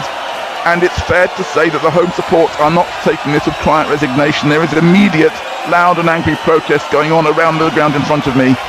A game of two halves at London Stadium, a tense, rather low-key first half, no goals or much of anything really, but that changed after the interval. McGinn put the visitors ahead, released by Grealish, the first shot of the game. Noble equalised from the spot after Rayner's red card. The home side threw absolutely everything at Villa. But when the visitors released some pressure with a series of corners, Mings got his head to a cross, Samatta threw himself at it and powered ahead at home from around knee height. The game died a little after that. West Ham took a few minutes to regather, and although they pressed again towards the end, it wasn't enough. It does seem to me that Chris Kavanagh has shown another red card after the final whistle, perhaps to Angelo Ogbonna, who was involved in a confrontation with Jack Grealish. I'll confirm those details, but it's definitely finished here. West Ham United 1, Aston Villa 2. Villa are safe, West Ham are down. Well, my goodness, what an afternoon we've had. We've been here at the Emirates watching a very exciting game between Arsenal and Watford. Paul Saferta there at the London Stadium watching the most extraordinary game of football. That means West Ham are relegated alongside the Seagulls. Brighton and Hove Albion have gone down. Graham Potter's men have been relegated. But joy unparalleled, presumably up at Goodison Park. Kelly Summers. What I can tell you, Colin, is that the Bournemouth end to my far right has gone absolutely bonkers. Eddie Howe is on his knees. The stars have certainly aligned for him. He's come to the ground of the club he grew up supporting, seen his team win, and whilst at one point it wasn't enough, now, thanks to a goal scored by the club, he left Bournemouth to manage Burnley. His side are staying up. He's usually the king of the poker face, but even he can't hide what this means at full time. They were staring down the trapdoors to the Championship, but they are out of the drop zone and are staying up. The team back out on the pitch celebrating with their fans. Ryan Fraser, the goal scorer, is being lifted up onto Steve Cook's shoulders. This is what staying in the Premier League means, and of course this means yet another tasty rivalry match between Watford and Bournemouth next season. I'm not sure about you, but I don't want this season to end. I can't wait. I'm very concerned about what's happening at the London Stadium as we speak. Here at the Emirates, the entire Watford squad, including the management and coaches, are celebrating down there in front of 3,000 crazy Hornet fans, and that is wonderful to see, and Troy Deeney's very much in the middle of that. He's done it again. He's kept his team up. They haven't really been threatened with relegation in the last few seasons, really at all since their time in the Premier League, and nor have Bournemouth. Both clubs were very much in danger today, and they have both managed to survive, and I suspect there will be some sadness from all around the leagues about the relegation of Brighton. Brighton is a wonderful place to go to watch your team play as an away fan. It's a very friendly ground. You have a fantastic day out there on the south coast in Brighton. You get that funny little train that takes you along to Falmer, and you walk into the ground, and that we won't be doing. The Premier League sides won't be doing that next season, but they're well owned, Brighton. They're stable, they've got a good coach there, and I suspect we will see them in the Premier League before too long. But at the London Stadium, things are really starting to hot up, and I am concerned. I have seen some pictures here on my monitor, police on the pitch, certain fans are on the pitch. We have seen this in previous seasons, and I can see Sullivan and Gold being ushered away out of the director's box and away, and Trevor Brooking there standing up and trying really to calm down the fans. They're very, very angry. They can't believe after moving to this big ground, selling 56,000 season tickets, it was all about going up to the next level, the top 6, the top 4, Champions League football, buying the best players, and despite having spent a lot of money on players, they are now relegated to the Championship. Now, as far as I remember, Kenny, West Ham is a team that, once a decade does get relegated and comes back, but I think since the move, no one really thought that was going to happen. No, it is a very sad times, and I'm watching those pictures myself, and that is getting a little bit out of control. There's quite a lot of police there now, and I just hope those Villa fans are being well looked after and well marshalled, because what we don't want to see is anyone get hurt, but you can feel the pain, and most of the ire from those West Ham fans is directed not at Villa fans, but at their own board, at their own directors, and it's a sad day for Hammers fans, I must say, and but it's not surprising. We've seen the slow slip at that club, and bringing David Moyes back. Much as I love the man, I don't know that was the right choice, but I think the previous choice was the one where they really made a mess of things. David had them going. He had Arnautovic in his pocket there. He had him on side, and they went for Pellegrini, and I think that was a mistake. He wasn't able to really galvanise the club, didn't really understand what West Ham is, and once he was sacked, bringing back David Moyes felt like a backward step. It was like admitting you made a mistake, and I don't suppose that went very well. He didn't have the players, and players haven't performed for him really, and it's a sad day, as I say, for Hammers fans, a very sad day for the Seagull fans as well, but that's football, isn't it? 3 teams have got to go down. They go down every season. David, what's your view on what we've seen this afternoon? Yes, I am also very sad. A lot of good French players, including my good friend Dimitri Payet, play for West Ham, and that really is the story of today, I think. To see such a big club with a big move to this big new stadium, and no, it hasn't worked out, and they will have to rebuild. But to imagine that big stadium hosting games in the Championship with maybe half the number of fans, yes, it's going to be very difficult. There's going to be a lot of angry people down there in the east side of London, and but on the other hand, of course, for Watford fans it is joy, and I'm pleased for Watford. I think they have played very well this afternoon. Once they realised that Arsenal were sitting back, weren't too bothered, they really got on the front foot, and they created chance after chance, and you just wondered whether the goal would come, but eventually, as you say, Troy Deeney, the main man, he scores the goal, and Watford stay up. And also, I think for Bournemouth, I like Eddie Howe. I like Bournemouth. I like the way they play. They always play attacking football, get forward. They buy a lot of young talent and try to develop it. And this season has been very, very difficult for Eddie Howe. But in the end, beating Everton, it looked like it was not going to be enough, as Kelly said. But eventually it was enough. And so they have stayed up. And Aston Villa, I think, the Bournemouth staying up because Burnley score a goal, that is like a Houdini thing, yes? I mean, with only minutes to go, Burnley score a goal, they don't need to score, but they score it, Brighton can see the goal, and suddenly it is Bournemouth who stay up and Brighton will go down. That is like that is a magic escape for Bournemouth. But for Aston Villa, I think they've had a very good season. Yes, they spent a lot of money on players, but they have had very difficult times, but in the end, 41 points, it's enough. They've done well. They can rebuild again. They are a big, old, grand club in this country. They have won the European Cup. They have won titles and cups, and it's good to see Aston Villa back in this league. And yes, for one, I think, although I'm very sad for West Ham, I think that has been a storm that has been coming for a number of seasons, and today we have seen lightning strike, and the thunder and the rain has come down, and West Ham have been, sorry, my metaphors are absolutely appalling, Colin, I do apologise, but they are going down, and I think Brighton will have a good chance to come back up. They have the parachute payments, and they are, as you say, well managed, Kenny, and they are well owned, and there is stability there, and that is what you need if you're going to bounce back and forth. Burnley have done it, and Norwich have done it as well, and Norwich will hope to do it again. They have a good coach. I hope they keep that team together. I'm sad for Norwich, but they have been down for a couple of weeks. So yes, a very sad day for some and a very, very happy day for others.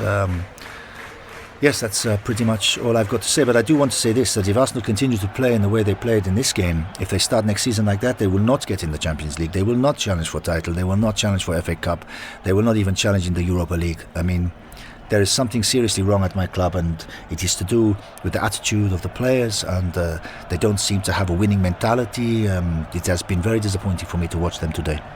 I'm sorry to hear that, David. It's been fantastic having you alongside me, of course. Your insight into Arsenal are really fantastic for us. And yes, a sad day, and one can't really get away from the sadness today, watching a team of the size of West Ham get relegated into the Championship. It has happened to them before, but not under these kinds of circumstances. And the police do seem now to have control of the situation, and fans are beginning to leave the ground. This will rumble on, I suspect. There'll be inquiries, but the Villa fans are being kept in the ground, and they're surrounded by stewards, so they are safe. If you're worried, listening, as someone who knows a fan who is at that game, a Villa fan at that game, I can tell you that they are being well looked after. They are safe in that away end. They're not helping themselves. Some of them are not helping themselves by goading the West Ham fans, but that's what football fans do, I'm afraid. And slowly the West Ham fans are leaving the ground, and things have calmed down at the London Stadium. Kenny, your final words on today's proceedings.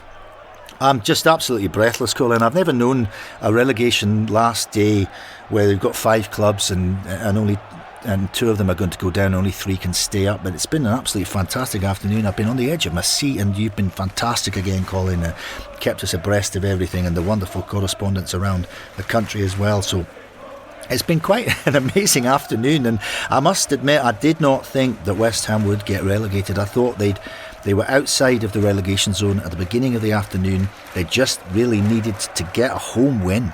You know, a home win against another relegation threatened side, and they weren't able to do it. They couldn't even do it when Aston Villa went down to 10 men. So in the end, you know, it's the old maxim, the old cliche that the table doesn't lie, and it's a 38 game season, not a 37 game season. That's the point. And if it was a 37 game season, West Ham would still be in the Premier League, but it's not. It's a 38 game season, and they're going down to the Championship, and it is sad, but it's of their own making. They should have won today, should have got their home results, and couldn't beat Watford a couple of weeks ago, so a 0-0 draw then, and really that was those drop points at home have really made the difference.